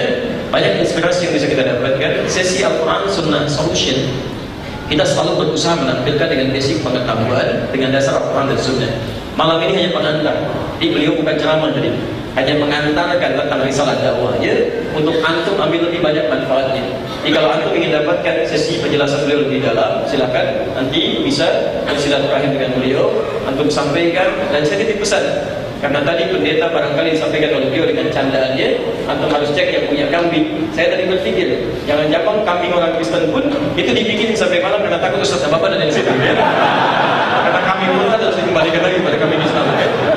Tapi barangkali kita harus objektif dalam berdakwah ya. Insya Allah kita juga ada kawan-kawan dan kita bisa hadirkan nanti dalam sesi tertentu untuk kajian khusus, bahkan tidak menutup kemungkinan kita undang juga yang non-muslim untuk berdialog sehingga sisinya tidak satu arah dan ada dialog yang indah di situ. Ya insya Allah mudah-mudahan ada satu sesi untuk bisa menghadirkan itu.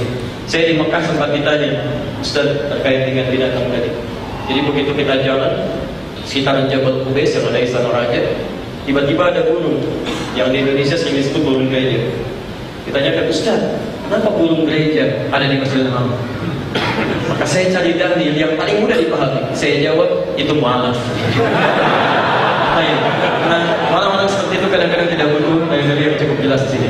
Teman-teman sekalian, dalam beberapa hal ada penting untuk saya garis bawahi dari apa yang beliau sampaikan. Ada kesamaan dengan Ustaz Felix di sini yang harus kita garis bawahi bahwa keduanya menjemput hidayah Allah dengan berusaha berjuang mendapatkan petunjuk dan bisa mengimplementasikannya dalam kehidupan. Maka ada tawaran di Quran banyak kepada kita, siapa di antara kita yang bisa mengambil peran itu, bisa mendapatkannya dan bisa mengaplikasikan dalam kehidupan, maka Allah pun akan berikan lebih kemudahan dalam kehidupan kita. Maka saya hanya menginginkan satu malam ini, tidak hanya ada Ustaz Khalid, Ustaz Nababan, Syamsul Arifin, juga Ananda Khalifah, tapi siapapun yang hadir di malam ini, termasuk pemirsa RTV, Malari TV, siapapun yang hadir di malam ini, menyaksikan tayangan ini, pulanglah ke rumah, lihat diri kita, sejauh mana bakal kita persiapkan mendekat kepada Allah Subhanahu Wa Taala. Maka pulang ke rumah, jika Ananda 3 tahun hafal 5 juz, antum diberikan 30 tahun, 40 tahun, 50 tahun, apa yang sudah antum lakukan selama itu menghadap pada Allah Subhanahu Wa Taala? Maka bertakwalah kepada Allah karena belum tentu bertemu dengan hari esok. Tingkatkan kebaikan bukan hanya orang Indonesia, tapi ini berlaku bagi setiap kalangan yang bernama manusia.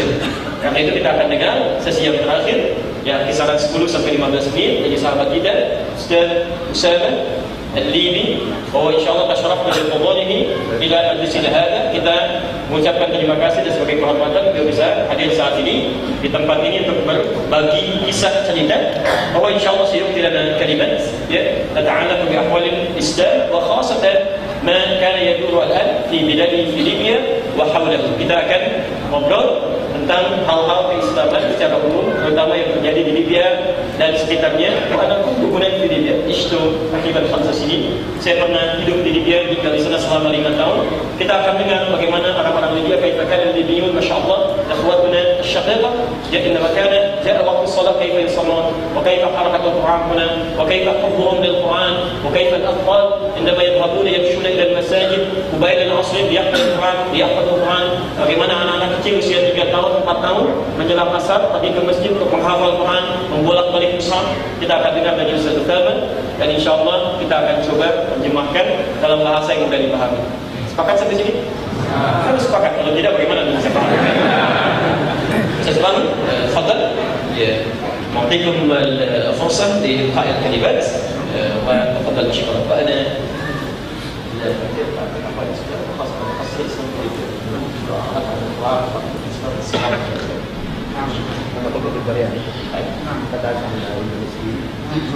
وأنا أنت تريد بالإنجليزية ولا؟ Saya tadi tawarkan mau pakai bahasa Indonesia atau pakai bahasa Arab. Jadi Anda jangan pesimis karena orang Arab pun belum tentu bisa bahasa Indonesia. Oke? Seperti Anda belum tentu bisa bahasa. Kita terjemahkan insyaallah.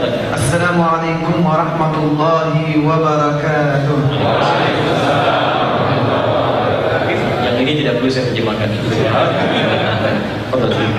نشكركم ونشكر الشيخ آدي والشيخ شمس العارفين والأستاذ والشيخ خليفة. نشكركم جميعا ونشكر الشعب الإندونيسي كله. والله ما أرى فيكم إلا شعب طيب، شعب الابتسامة، فيكم صفات النبي صلى الله عليه وسلم. Baik teman-teman sekalian, beliau mengucapkan terima kasih dan bersyukur kepada Allah Subhanahu Wa Taala bisa berada di kalangan kita, mengucapkan terima kasih atas perhatian yang baik dari kami semua yang di depan, dari antum semua, dan sangat berbahagia berada di Indonesia melihat rakyatnya yang murah senyum, yang baik-baik, yang justru beliau melihat di sini lebih dekat kepada sunnah Nabi Sallallahu Alaihi Wasallam. Antum شعب الابتسامة. الله سبحانه وتعالى بارك في وجوهكم. Masya Allah, antum ini yang hadir saat ini adalah masyarakat yang penuh dengan senyum, yang Allah berikan berkah langsung nampak di wajah-wajahnya. Masya Allah. Ini begitu melihat antum, beliau sudah bahagia karena banyak senyumnya. Masya Allah. فوجدت في أعماركم الحقيقية هي 50 سنة، ولكن عندما ننظر إليها كأنها 30 سنة، كما وصى النبي صلى الله عليه وسلم الابتسامة بوجه أخيك صدقة. Masya Allah. Jadi dengan keindahan itu sebagai berkah dari Allah, saya pribadi melihat orang Indonesia yang usia 50 tahun itu seperti 30 tahun karena banyak senyum yang ada dalam wajahnya. Ya, seperti Nabi SAW sampaikan, al-ibtisamah atau basmatuka fi wajhi akhika sadaqah. Senyummu yang membahagiakan, ingat bahasa hadisnya. Senyummu yang membahagiakan kawanmu itu bagian dari sedekah. Ingat, jangan salah memahami hadis. Antum pulang dari sini, senyum ya sampai rumah, gitu kan? Nah, itu mencelakakan teman kalian. Ya. فوجدت البروفيسور والدكتور والغني والفقير هنا متساوون، نعم متواضعون. نعم، لا فرق بين غني وفقير، ولا فرق بين رئيس ووزير، لا فرق بين، كلكم متساوون. هذا الذي وجدت فيكم التواضع.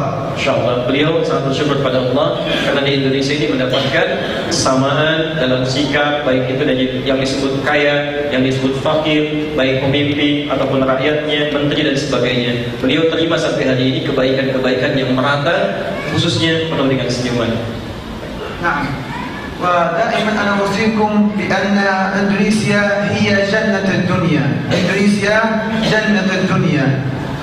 أدعوكم دائما وأوصيكم دائما أن تشكروا الله سبحانه وتعالى على هذه النعمة، على نعمة الأمان ونعمة الجنة التي أنتم تعيشون فيها. Saya tegaskan kepada teman-teman sekalian, saya tegaskan sekali lagi bahwa Indonesia itu punya anugerah surga dunia.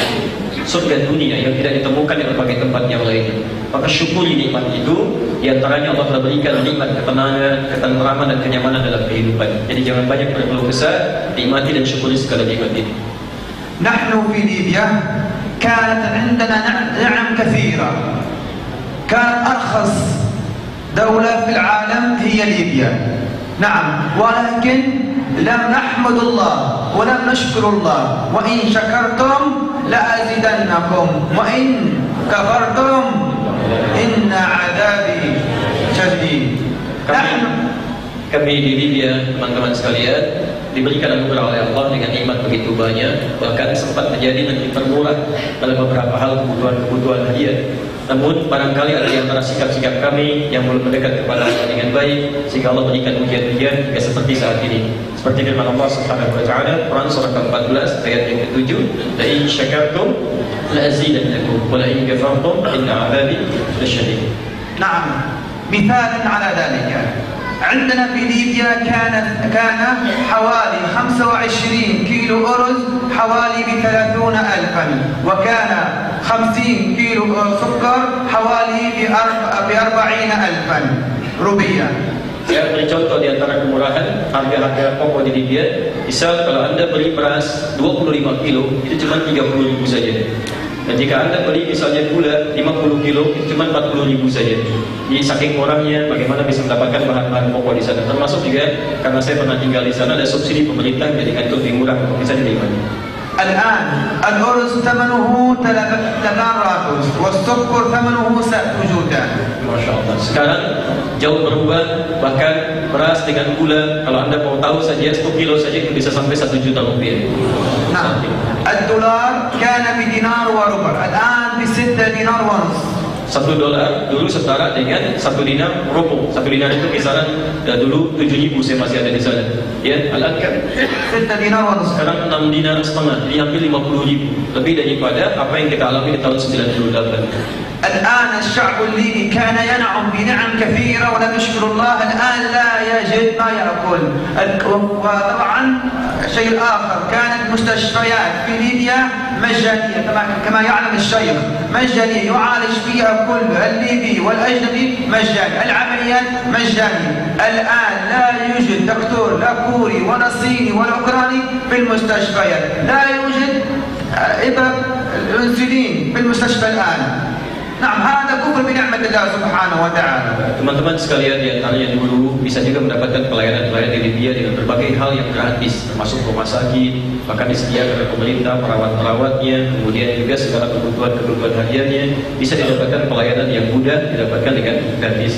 Hanya barangkali ada ujian-ujian dari Allah saat ini yang perlu untuk dikoreksi diri sehingga segala kenikmatan itu seakan-akan tidak didapati saat ini.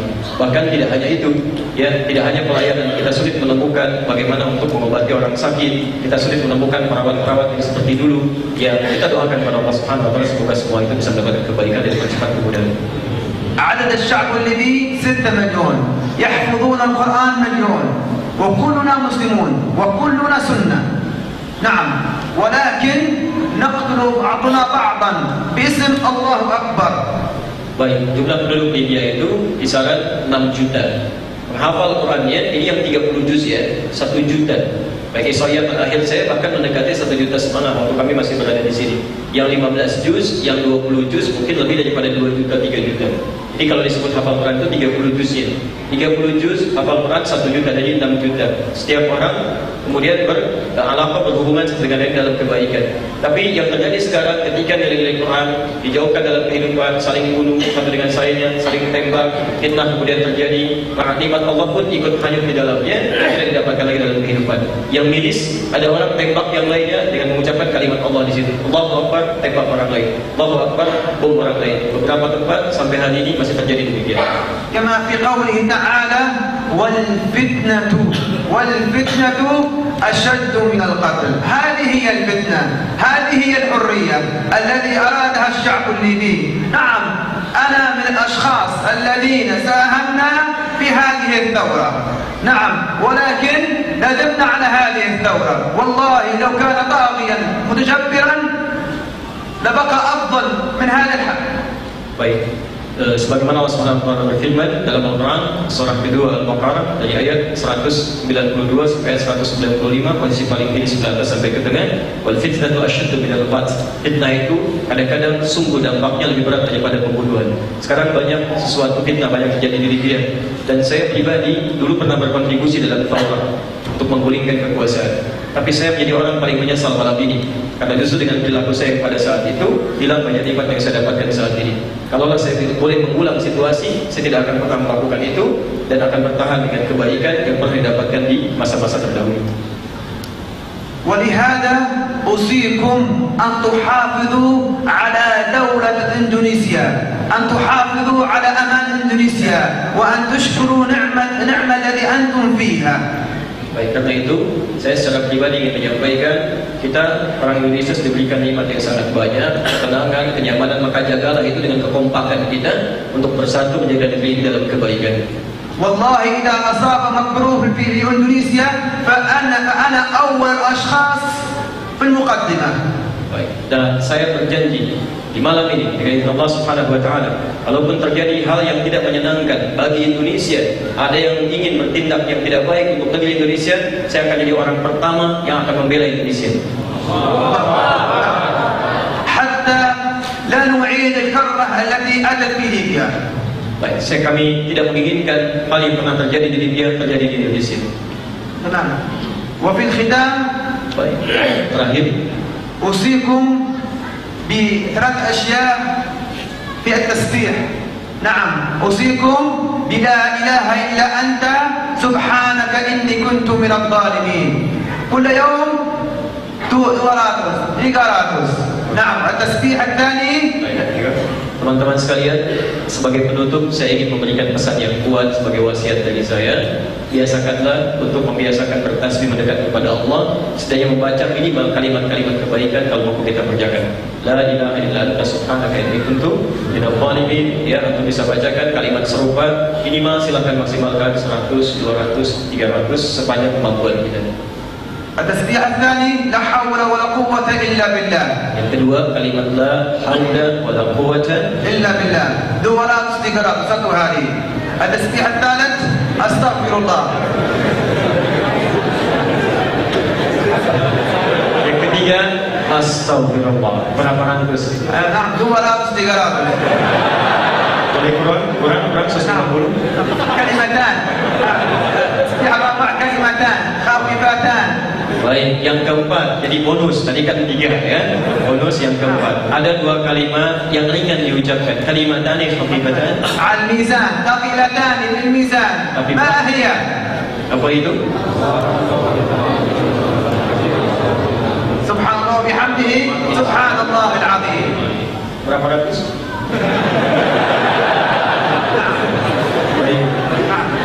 Baik. وأوصيكم قبل النوم أن تقرأوا سورة الملك. تبارك الذي بيده الملك وهو على كل شيء قدير. طبعا هذه أوصيكم كثيرا، وأوصيكم بأن تقرأوا على أبنائكم قبل النوم آيات المعوذات. الفاتحة، قل هو الله أحد، قل أعوذ برب الفلق، قل أعوذ برب الناس كل ليلة. نعم. وأن تفتحوا سورة البقرة كل 3 أيام في البيت حتى لا يدخل الشيطان داخل البيت. Tidak masuk syaitan. Baiklah, gimana ya? Baik. Beliau menyampaikan juga pesan selanjutnya supaya setiap malam membiasakan baca ayat-ayat Quran. Ya, ternyata di surat Al-Mulk tadi disebutkan muawwadzatayn. Ya, muawwadzatayn itu di 2 surat terakhir. Qul a'udzu birabbil falaq, qul a'udzu birabbin nas. Walaupun juga Nabi menyampaikan untuk bisa menambahkan dengan qul huwallahu ahad. Abu Daud hadis 1523, 1523. Antum bisa bacakan itu, termasuk ayat kursi. Ayat kursi juga bisa dibacakan. Berapa ratus? Baik ya, diperbanyak demikian. Dan juga dibacakan surah Al-Baqarah. Jadi sesungguhnya kalau antum bisa bacakan Al-Baqarah penuh itu bagus. Tapi kalau tidak mampu, ambil ayat kursinya. Itu hadisnya jelas di situ ya. Antum bisa praktekkan itu, mohon kepada Allah Subhanahu wa taala. Salafus saleh biasakan baca Al-Baqarah. Bahkan ada yang terbiasa senang dengan Al-Baqarah. Ya, Imam An-Nawawi, ada Imam An-Nawawi dalam kitab Tibyan fi Adab Hamalat Al-Quran di safha 43 di al-faqrah al-thalithah di al-syatr al-awwal. Jadi Imam An-Nawawi punya kitab namanya Tibyan fi Adab Hamalat Al-Quran, halaman 43 di paragraf yang ketiga baris yang pertama. Di situ beliau menunjukkan sebuah kisah tentang seorang tabi'in yang senang mencintai Al-Baqarah. Jadi setiap dia tidur, mau tidur baca Al-Baqarah dulu. Baca Al-Baqarah. Karena ada tabi'in yang dah menghafal Al-Quran kathiran, بعدين كل عنده عتق النوم دائما يقرأ سورة Al-Baqarah. Nah, satu kali dia lupa, kemudian tertidur. Faqala ba'un fanasiya an la yaqra surat Al-Baqarah. Apa yang terjadi? Tiba-tiba menjelang subuh dia bangun. Kemudian seperti itu dengan suara kawannya ya, dia bangun, kemudian kawannya mengingatkan apa yang terjadi denganmu karena bergeser seperti ini. Ya. Kata temannya ini, ana ra'aitu fil manami laqad natahat bil baqarah. Saya tadi mimpi, di dalam mimpi saya mimpi diseruduk Al-Baqarah. Yang terbayangkan orang yang sering mendekat kepada Quran, cinta dengan Quran, maka yang saya maksudkan ini ingin mengabarkan pada kita bahwa Quran itu akan menjadi petunjuk dalam kehidupan kita. Antum baca Quran kalau benar, seharusnya Quran itu jadi ayat dalam diri kita yang membawa kehidupan kita. Misal, antum baca ayat tentang mata. Quran surah ke-24 ayat 30 untuk laki-laki, 31 untuk perempuan. Wa qul lil mu'minina yaghuddu min absarihim. Katakan pada dia beriman hanya boleh lihat yang baik-baik. Kalau antum benar menghafal ayat ini, begitu sampai ke kepala turun ke mata. Jadi begitu anda akan lewat keluar dari masjid ini, anda tidak akan lihat yang tidak baik menurut Allah. Anda hafal surah ke-25 ayat 63 misalnya. Wa ibadur rahmanil ladzina yamshuna 'alal ardi hawlan. Hamba Allah itu kalau jalan langkahnya tawadhu. Ayat ini hafal di otak anda turun ke kaki, maka mustahil ada orang sombong melangkah. Semua ayat tentang tubuh kita itu ada dalam Quran dari ujung mata sampai dengan ujung kaki kita, semua ada. Ini yang terbaik itu bagaimana bukan menjadikan ayatnya dibaca, tapi hadir dalam jiwa kita sehingga setan tidak punya peluang untuk menggoda kita. Silakan terima. Nah.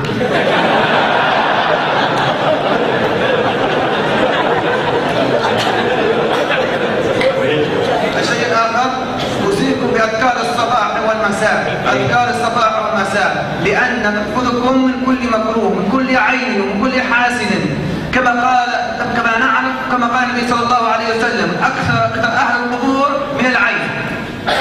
Baik teman-teman sekalian, termasuk tolong biasakan setiap pagi dan petang kita terbiasa berzikir kepada Allah Subhanahu wa taala. Dan sekarang sudah ada kemudahan zikir pagi dan petang, biasakan sehingga keadaan kita lebih dekat dengan Allah Subhanahu wa taala. Orang-orang yang terbiasa berzikir seperti ini maka akan Allah jaga minimal dari siksa atau ancaman di dalam kuburnya. Karena banyak orang yang mohon maaf yang menerima siksa kubur, yaitu orang-orang yang lalai kepada Allah Subhanahu wa taala dalam kehidupannya. Nah, wa usikum siapa yang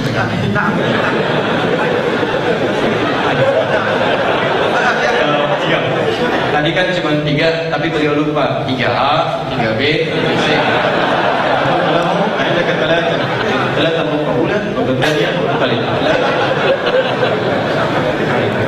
أي عمي بفضل. أوصيكم بدعاء المركوب سبحان الذي سخر لنا هذا وما كنا له مقرنين وإنا إلى ربنا لمنقلبون. هذا دعاء السفر. Baik, saya juga mengingatkan pesan kepada teman-teman karena anda yang hadir di sini, termasuk saya dengar juga, masya Allah, sebelum sesi kita ada yang dari Malaysia, yang paling dekat saya lihat ada yang dari Bandung, ada beberapa tempat. Beliau melihat keadaan-keadaan ini dan memberikan pesan tegas kepada kita, mewasiatkan supaya di jalan jangan lupa doa untuk berkendaraan. Subhanalladzi sakhkhara lana hadza wa ma kunna lahu muqrinin wa inna ila rabbina lamunqalibun. Paham doanya? Apa maksudnya? Itu maksudnya yang jadi masalah di kami teman-teman. Kebanyakan kita sering membaca sesuatu tapi nggak ngerti isinya. Ini masalah. Subhanalladzi sakhkhara lana. Kalimat subhan singkat satu aja. Tidak disebutkan dalam Al-Quran, dalam hadis, termasuk dalam doa, tidak disebutkan kecuali untuk menafikan segala hal yang bertentangan dengan hukum Allah. Quran surah kedua ayat 116. Posisi paling kiri, kita tangan ke bawah sedikit. Wa qalu ittakhadallahu walada. Ada orang berkata Muhammad Allah punya anak. Itu enggak sesuai hukum Allah. Jawabannya subhan. Ada orang berkata Muhammad Tuhanmu gila ya, memperjalankan hambanya dari Masjidil Haram ke Masjidil Aqsa, dari ke langit cuma semalam. Beda dengan surat Allah turun ayat Quran surah 17 ayat pertama, posisi paling kiri sebelah atas. Subhanalladzi asra bi'amdi. Jadi ketika Anda mengucapkan kalimat subhan di jalan, itu Anda artinya komitmen dengan lisan yang Anda ungkapkan untuk menjaga perjalanan Anda sehingga di perjalanan tidak melanggar hukum Allah. Maka mustahil ada orang mengatakan subhanallah di lisannya mencela orang lain, tangannya melakson orang lain dengan hal yang tidak tepat, lisannya mencaci, kakinya mengerjakan hal yang tidak baik, melewati waktu sholat dan sebagainya, itu mustahil. Karena itu setiap Anda mengucapkan kalimat-kalimat tidak baik, cuma pahami isi. Malu demikian. Baik, teman-teman sekalian, saya demikian. شكرا جزيلا لكم. نشكركم ونشكر الشعب الإندونيسي مرة أخرى بانيا. نعم terima kasih بانيا. جزاكم الله ألف خير. ونشكر أستاذنا الفاضل وأستاذنا شمس العارفين وأستاذ خليفة وأستاذ نعم جزاكم الله ألف خير. والسلام عليكم ورحمة الله وبركاته. Teman-teman sekalian, Ustaz bersama menyampaikan ucapan terima kasih yang sebesar-besarnya bagi kita semua saat ini. Kemudian juga warga Indonesia umumnya secara keseluruhan dan pemirsa TV dimanapun Anda berada. Beliau mengatakan banyak terima kasih atas kebaikan-kebaikan sikap kita selama ini. Dan saya ingin menginformasikan bahwa beliau hadir di sini bersama keluarga. Dan kedatangan pertamanya juga tidak mudah seperti kita datang ke sini. Menghadapi situasi yang tidak mudah, kehilangan banyak bekal dalam kehidupannya. Tapi Anda perhatikan, keluar dari daerah konflik, kehilangan banyak bekal. Ini asalnya dari cerita kami, itu pengusaha sukses. Tokonya banyak, masya Allah segala asetnya banyak. Terjadi peristiwa tadi yang disebutkan, habis keseluruhannya. Sampai beliau datang ke Mesir, sampai di Mesir mendengar kisah kata dari temannya datang ke Indonesia. Indonesia itu orangnya baik-baik, masya Allah, banyak pelayanan yang baik, banyak senyum dan sebagainya seperti beliau tadi disampaikan. Lalu beliau bekerja keras, mendapatkan bekal sehingga menjual bekal-bekal yang ada beliau miliki sampai ke sini. Anda tahu apa yang terjadi? Ketika mendekat kepada Allah, dan ini poin penting yang kita ambil, maka Allah akan jaga kita. Allah akan jaga kita. Anda bisa bayangkan tanpa bekal yang cukup datang ke Indonesia, hasilnya bisa kuliah magister sampai S3, sampai doktor. Dan sekarang Allah balas kemuliaan. Ya, Allah berikan tempat, kamu gak usah cari. Saya akan kirimkan beberapa orang perhatian terhadap engkau. Saya kirimkan bermula dari Ustaz Syamsul Arifin dan Bapak. Masya Allah, berikan tempat untuk bernaung, bisa mengajar dan hadir bersama kita saat ini. Di pesan yang bisa diambil dari Ustaz Usama, selalu mendekat kepada Allah Subhanahu Wa Taala, jangan pernah putus asa dalam setiap aktivitas kita, karena sesulit apapun, sebanyak mendekat kepada Allah, pertolongan akan dihadirkan dalam kehidupan kita. Baik teman-teman sekalian, insya Allah nanti kita akan ambil sesi di Quran Sunnah Solution, khusus mengundang saudara-saudari kita yang juga berasal dari luar. Kami juga akan hubungi teman-teman kami supaya bisa hadir. Terkhusus juga saya akan mencoba untuk bisa berhubung dengan di antara murid kami saat di Ibori. Ada di antaranya keturunan Imam Al-Bukhari. Saya akan berusaha untuk mengontak, kalau bisa kita datangkan, dan beliau akan cerita tentang kisah kakek buyutnya sampai dengan makan Al-Bukhari sampai dengan ini. Sepakat sampai sini? InsyaAllah ya. Baik teman-teman sekalian, kita ada di penghujung pertemuan kita malam ini.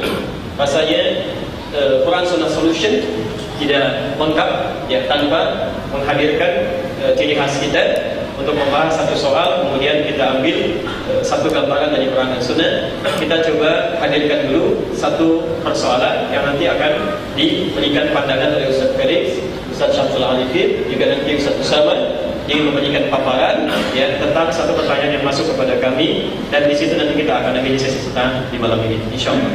Baik, Ustaz, pertanyaan yang muncul kepada kami bahkan sampai dengan tadi sebelum kita masuk supaya bisa ditanyakan. Sekarang sedang marak teman-teman sekalian, banyak dibahas isu mengenai larangan menyolatkan jenazah yang diduga munafik ya, diduga munafik, dan bahkan terpampang spanduk-spanduknya. Baik, sekarang kita akan coba dengar bagaimana pandangan beliau-beliau ini dari sisi latar belakang, tentunya pendekatan risalah dakwah beliau untuk kita ambil semangat dan motivasinya kepada kita semua. Saya mulai dari Ustaz Felix barangkali. Silakan. Ini pindah ke sini.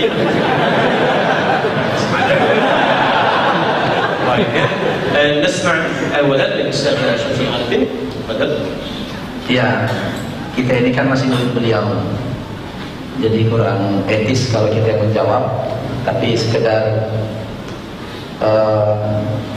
sharing aja.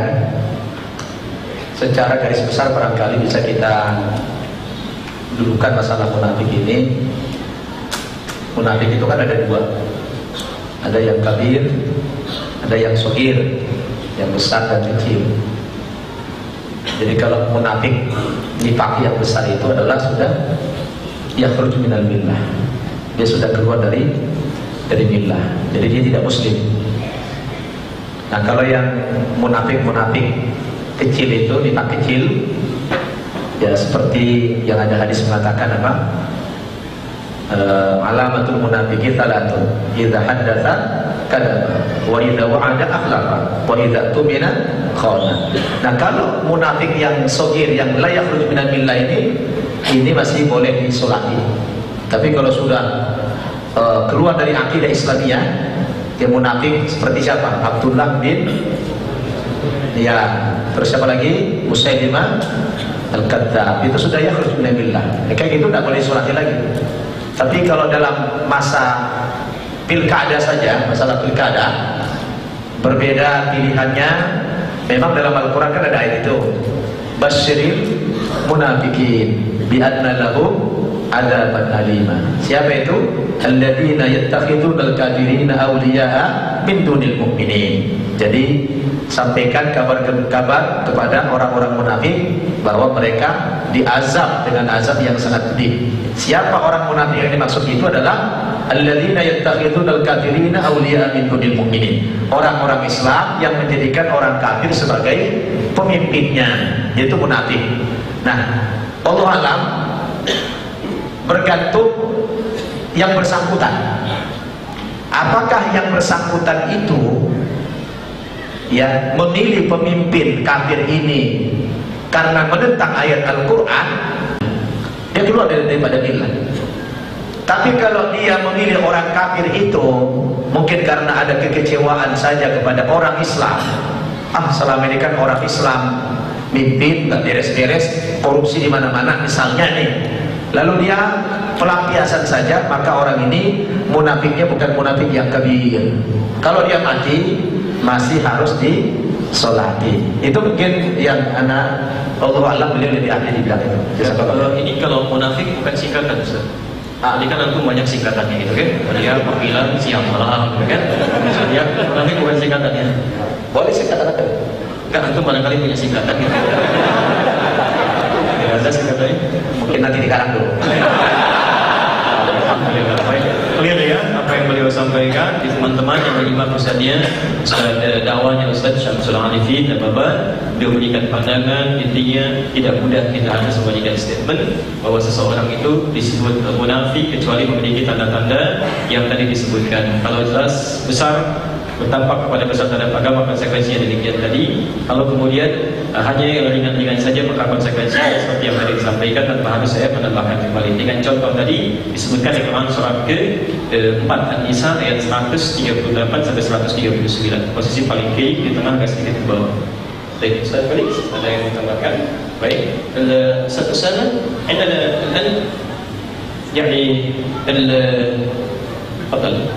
تريد أشرح ولا تدرس؟ طيب الآن عندنا يعني الحضر منتشر عند المجتمع الإندونيسي بالشكل الإندونيسي، لأن نحن الآن في الجو الانتخاب، يعني kita ada dalam suasana pemilihan pilkada والأحد من المنتخبين وغير المسلم يعني من النصراني، وهو المعروف يعني عنده العلاقة غير طيبة مع القرآن، علاقة غير طيبة مع المسلمين على حد ما، أيضا كان عنده مستشفى إهانة عن القرآن الكريم.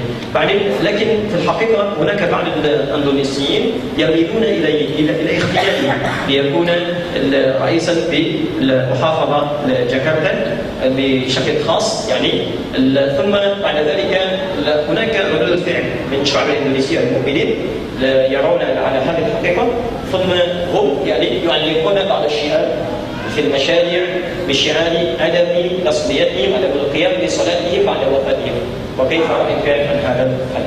هل هذا الحكم أو التحكيم على عدم القيام بالصلاة على من اختار المنتخب غير المسلم يعني بوجود أو بحق عدم القيام بالصلاة؟ كيف رأيك؟ Saya bertanya kepada beliau, bagaimana pendapat Anda jika ada seseorang yang condong memilih misalnya pemimpin non-muslim, kemudian dia meninggal, apakah boleh kita menyolatkan orang seperti ini? Hal yasihhu atau hal tasihhu as-salah ala janazah al-munafiq? Kaifa ra'ayk? Muslim. Ya, kana mereka muslim wa ikhtar al-muntakhab غير المسلم يكون رئيس المحافظة في ولاية مكة الإندونيسية، وهو يعرف أن في القرآن هناك ممنوع من القرآن لعدم اختيار غير المسلم، لكن هو يختار هذا غير المسلم بخلاف ما نص عن القرآن. كيف رأيك؟ طبعا في الآية القرآنية لن ترضى عنك اليهود ولا النصارى حتى millatnya. Baik, beliau membuka dengan kalimat dulu bahwa di Quran disebutkan di surah Al-Baqarah surah kedua 120 posisi paling kanan sebelah atas, beliau sampaikan pertama, statement yang pertama Allah sampaikan orang-orang Nasrani dan Yahudi tidak akan reda sebelum Anda mengikuti sistem kehidupannya. Walan tadlu anka al-yahudu walan nasara hatta tattabi'a millatahum. Ingat millah itu bukan agama ya. Millah itu lebih kepada pola kehidupannya. Kalau agama disebut dengan din, Quran surah 3 ayat 19, posisi paling kiri sebelah atas, inna dina inna Allahil Islam. Kalau millah itu cara hidup, ya cara dia berpolitik, ekonomi, kehidupannya. Jadi Quran memberikan statement di sini, orang-orang Nasrani, Yahudi nggak akan pernah senang kalau berada di bawah Anda. Dia harus di atas, kalau bisa dia kontrol gitu. Itu maksudnya. طبعا هؤلاء باعوا دينهم بثمن بخس. نعم هؤلاء باعوا دينهم بثمن بخس. Baik, bahkan mereka ya sebagian yang menggunakan perangkat-perangkat untuk menjual agamanya dengan harga yang sangat murah, gitu kan? Kadang-kadang menggunakan cara-cara ya untuk bisa mendapatkan orang pindah agama murtad, tapi menggunakan dengan harga yang ringan. Kalau kasih contoh sederhana, ini lihat orang butuh supermi, kasih supermi, bagaimana caranya pindah? Kan? Ada lagi level-level yang misalnya butuh di atasnya sarung, ikat pakaian dengan pakaian dia pindah. نحن بدأنا ننظر إلى نصرة الإسلام. ولهذا لابد نحن أن نراجع أنفسنا وجميع الأحزاب السياسية الموجودة هنا في إندونيسيا أن نتفق يدا واحدة من أجل نصرة الإسلام. Baik, tapi kelemahan kita kadang-kadang tidak melihat proses ini sebagai bagian dari bagaimana menguatkan keagamaan kita. Di beliau ingin masuk kepada bagian bahwa bahkan politik pun, ya, suasana politik termasuk partai-partai yang mengaku muslim, sebetulnya itu bagian dari cara seorang muslim untuk membela agamanya. Jadi jangan sampai juga politik digunakan oleh orang-orang non-muslim untuk menggerakkan dakwah dalam tanda petik misi mereka untuk mengeluarkan orang-orang Islam bukan hanya dari agamanya tapi dari kekuatannya, ya dari keyakinannya terhadap Islam. Karena itu beliau sampaikan tadi, ya akan lebih baik kalau ya, ini nasihat dari beliau, teman-teman yang terkait di bidang politik di partai-partai bisa menyatu yang merasa muslim, bahkan partai Islam bisa bersinergi untuk bisa menghadirkan nilai-nilai kebaikan agama. فنعطيكم مثالا بسيطا. Kami berikan contoh yang ringan أو مثالين بسيطا. atau dua contoh. نعم. المثال الأول قبل أسابيع بني معهدا للمؤلفين في كوبان. Saya kasih contoh misalnya, ya sebelum 2 pekan yang lalu dibangun satu pesantren di Kupang. فذهب الشيخ أستاذ شمس العارفين وبعض الضيوف من هنا من جاكرتا إلى كوبان هناك، وذبحوا هناك الذبائح من البقر ومن الأغنام وغيرها، ولكن أتوا النصارى منعوهم من هذا الافتتاح. Baik, kemudian datang Ustaz Syamsul Arifin Nababan dengan rombongan ke sana. Kemudian beliau juga memberikan sedekah dengan menyembelih ada sapi, ada beberapa kambing untuk disedekahkan di sana. Tapi datang pihak tokoh-tokoh dari kalangan agama non-Muslim, ya dari kalangan Nasrani, melarang kegiatan tersebut. والمثال الآخر كان أنا موضوعي في رسالتي في الدكتوراه. Contoh yang kedua adalah tentang judul disertasi saya. الأقلية المسلمة في بالي وإشكالياتها على ضوء مقاصد الشريعة. Baik, minoritas kehidupan Muslim, minoritas di Bali, dan bagaimana cara menerapkan nilai-nilai keislaman dalam syariat. فوجدت هناك المسلمون في بالي مضطهدون. Maka saya dapatkan teman-teman di Bali, Masya Allah, mereka bersinergi, kompak sama dengan yang وهم يعيشون في بلد المسلمون. walaupun mereka tinggal di negeri Muslim, ya banyak orang Islamnya, tapi menjadi minoritas di Bali, tapi mereka kompak dengan nilai keislamannya. من أول مثلا في بالي المشكلة الأولى يوجد 9 فروع من محاكم القضائية ولا توجد محكمة رئيسية. Baik, banyak kesulitan-kesulitan di sana. Di antaranya banyak juga semacam pemerintahan adat dan sebagainya yang diatur oleh masyarakat setempat yang saya lebih luas tafsirkannya, bisa mengatur hukum-hukum tertentu yang mungkin tidak ada turunannya dari atas. Jadi kalaupun dari pemerintah menetapkan, tapi kalau sudah bertentangan hukum adat, maka hukum adat yang dilakukan. Ya bisa pemerintah kita menetapkan, ini berjalan aktivitas, ya perbankan, macam-macam pemerintahan. Tapi kemudian ada satu hari misalnya berlaku di adat atau di kepercayaan, maka satu hari itu harus diikuti. Ya muncul nyepi, maka harus sepi semuanya. Ya. المشكلة الثانية في يوم صلاة الجمعة فيجعلون هناك الهندوس في وقت صلاة الجمعة المواد الأساسية مثل الفيزياء والكيمياء والرياضيات، فيقول للمسلم إذا تريد أن تصلي اذهب، وإذا لم تريد فاحضر هذه المادة. لماذا لم يجعلوا مثلا مادة الموسيقى أو الرسم؟ Baik, ini teman-teman sekalian, pada intinya banyak tantangan-tantangan didapatkan oleh masyarakat minoritas dimanapun mereka berada. Ya, tapi poin terpenting adalah tantangan itu tidak menjadikan mereka terpecah belah, malah menyatu untuk bisa meningkatkan nilai-nilai keislaman dan beribadah dengan lebih baik lagi. Seperti tadi digambarkan beberapa tempat di Indonesia dan juga mungkin di belahan dunia lain saat umat Islam menjadi minoritas. Tapi kaitan yang paling penting adalah, ya beliau tidak membahas spesifik tadi bagaimana hukum menyolatkan orang munafik ketika meninggal. Baik, mungkin nafsu تصل إلى آخر النقطة. آخر النقطة هناك مثلا القوى السياسية مثلا في المحمدية وحزب النهضة لا يتفقان مثلا في بالي. المحمدية وحزب النهضة هذا ليس قوى سياسية جمعية. جمعية نعم. وهناك في الانتخابات لا يتفقان. فسألت أنا هناك القاضي فقال هنا عدم الحصول على الكرسي هو النزاع بينهما، فقلت فيتفقان فيما بينهما مرة عند المحمدية ومرة عند النهضة. Baik, jadi kami berharap ada juga nanti penyatuan-penyatuan untuk bersinergi dari ormas-ormas Islam, dari teman-teman kita semua. Jadi beliau punya persepsi yang berbeda. Ya, jadi saya tanyakan bagaimana hukum menyolatkan orang munafik yang sekarang banyak tersebar di spanduk-spanduk dengan kasus yang sekarang sedang marak di Indonesia. Beliau justru balik bertanya, kenapa ada orang seperti itu? Ya, kenapa kalian tidak menyatu? Ya, kenapa tidak ada sinergi satu dengan yang lain? Kenapa ormas sudah berperan di sini? Kenapa kemudian antum sibuk dengan bertengkar satu dengan yang lain? Kalau antum bisa menyatu dengan baik, ormas berperan dengan baik, kita support dengan baik, maka tidak akan ada yang terjadi seperti ini. Intinya, pertanyaan spesifik hukum, beliau tidak menjawab ke sana, tapi meminta kita untuk melihat kembali diri kita, kenapa yang seperti ini terjadi? Ada yang salah dengan kita? Jelas di sini? Barakallahu fikum, ada fasl ijabah, yakni ada ijabah dakwiyah. Saya simpulkan, teman-teman sekalian, saya sedikit saja ingin menambahkan apa yang tadi telah disampaikan dari Ustaz Al-Ban, juga telah kita dapatkan dari Ustaz kita. Secara singkat begini, persoalan ini bukan persoalan baru, tapi sudah muncul di masa Nabi SAW. Dan ketika persoalan itu turun ayat, turun jauh, selesai. Tidak pernah dibincangkan lagi di masa sahabat, tidak dibincangkan lagi di masa tabi'in, tidak dibincangkan lagi di masa setelahnya, karena semua sudah paham hukum ini. Sekarang Allah tunjukkan tanda pada kita dengan persoalan seperti ini. Saya ingin sambungkan Ustaz Mustafa dengan statementnya. Sesungguhnya bukan hanya supaya kita mencari solusi akan dari Allah yang dulu nggak pernah dibahas karena paham hukum. Kenapa sekarang banyak dibahas? Karena barangkali ini tanda kebanyakan kita belum dekat dengan hukum-hukum, belum kenal dengan hukum Allah. Seharusnya ketika muncul persoalan, orang dulu nggak pernah protes, orang dulu nggak pernah bahas lagi karena mereka tahu hukumnya, mereka belajar. Dan bukan cuma ustaz, maaf, ya pedagang belajar Quran, pebisnis ikut ta'lim, ya diplomat, birokrat, macam-macam. Mereka mendekat kepada pembinaan Al-Quran, belajar hukumnya, belajar sunnahnya, hingga persoalan sudah dipelajari ketika muncul hingga dipraktikkan hukumnya.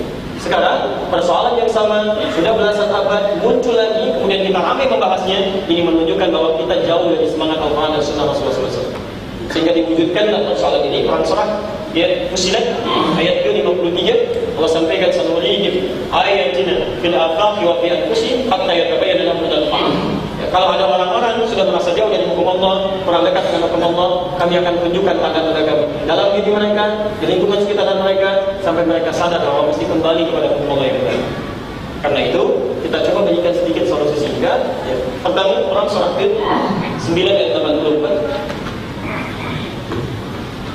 Quran surah 9 ayat 84. Dan di sini berakhir kajian kita. Untuk melengkapi saya hanya sampaikan dalilnya. Kesimpulannya sudah diberikan oleh Ustaz Nabawi. Saya sampaikan dalil. Penjelasan ini kita turunkan dari pendapat ulama supaya tidak ada ngawang dari persepsi kita. Jadi di tafsir Ibnu Katsir dulu yang populer.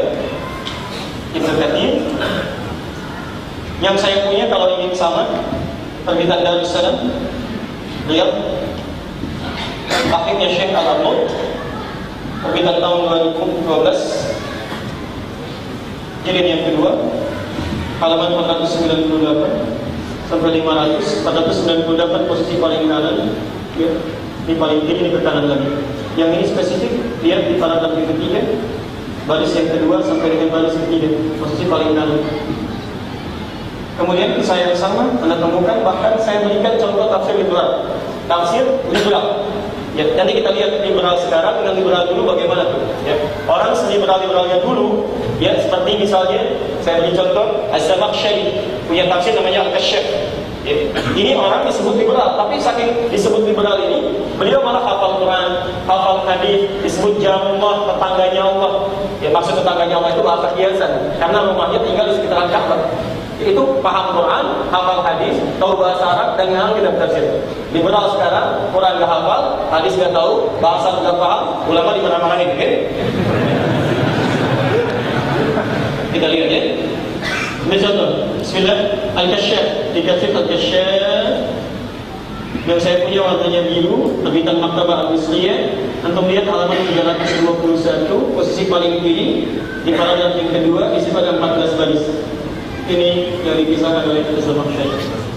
Baik, saya berikan kisah singkatnya, lalu nanti kita ambil kesimpulan yang kasih. Baik, teman-teman sekalian.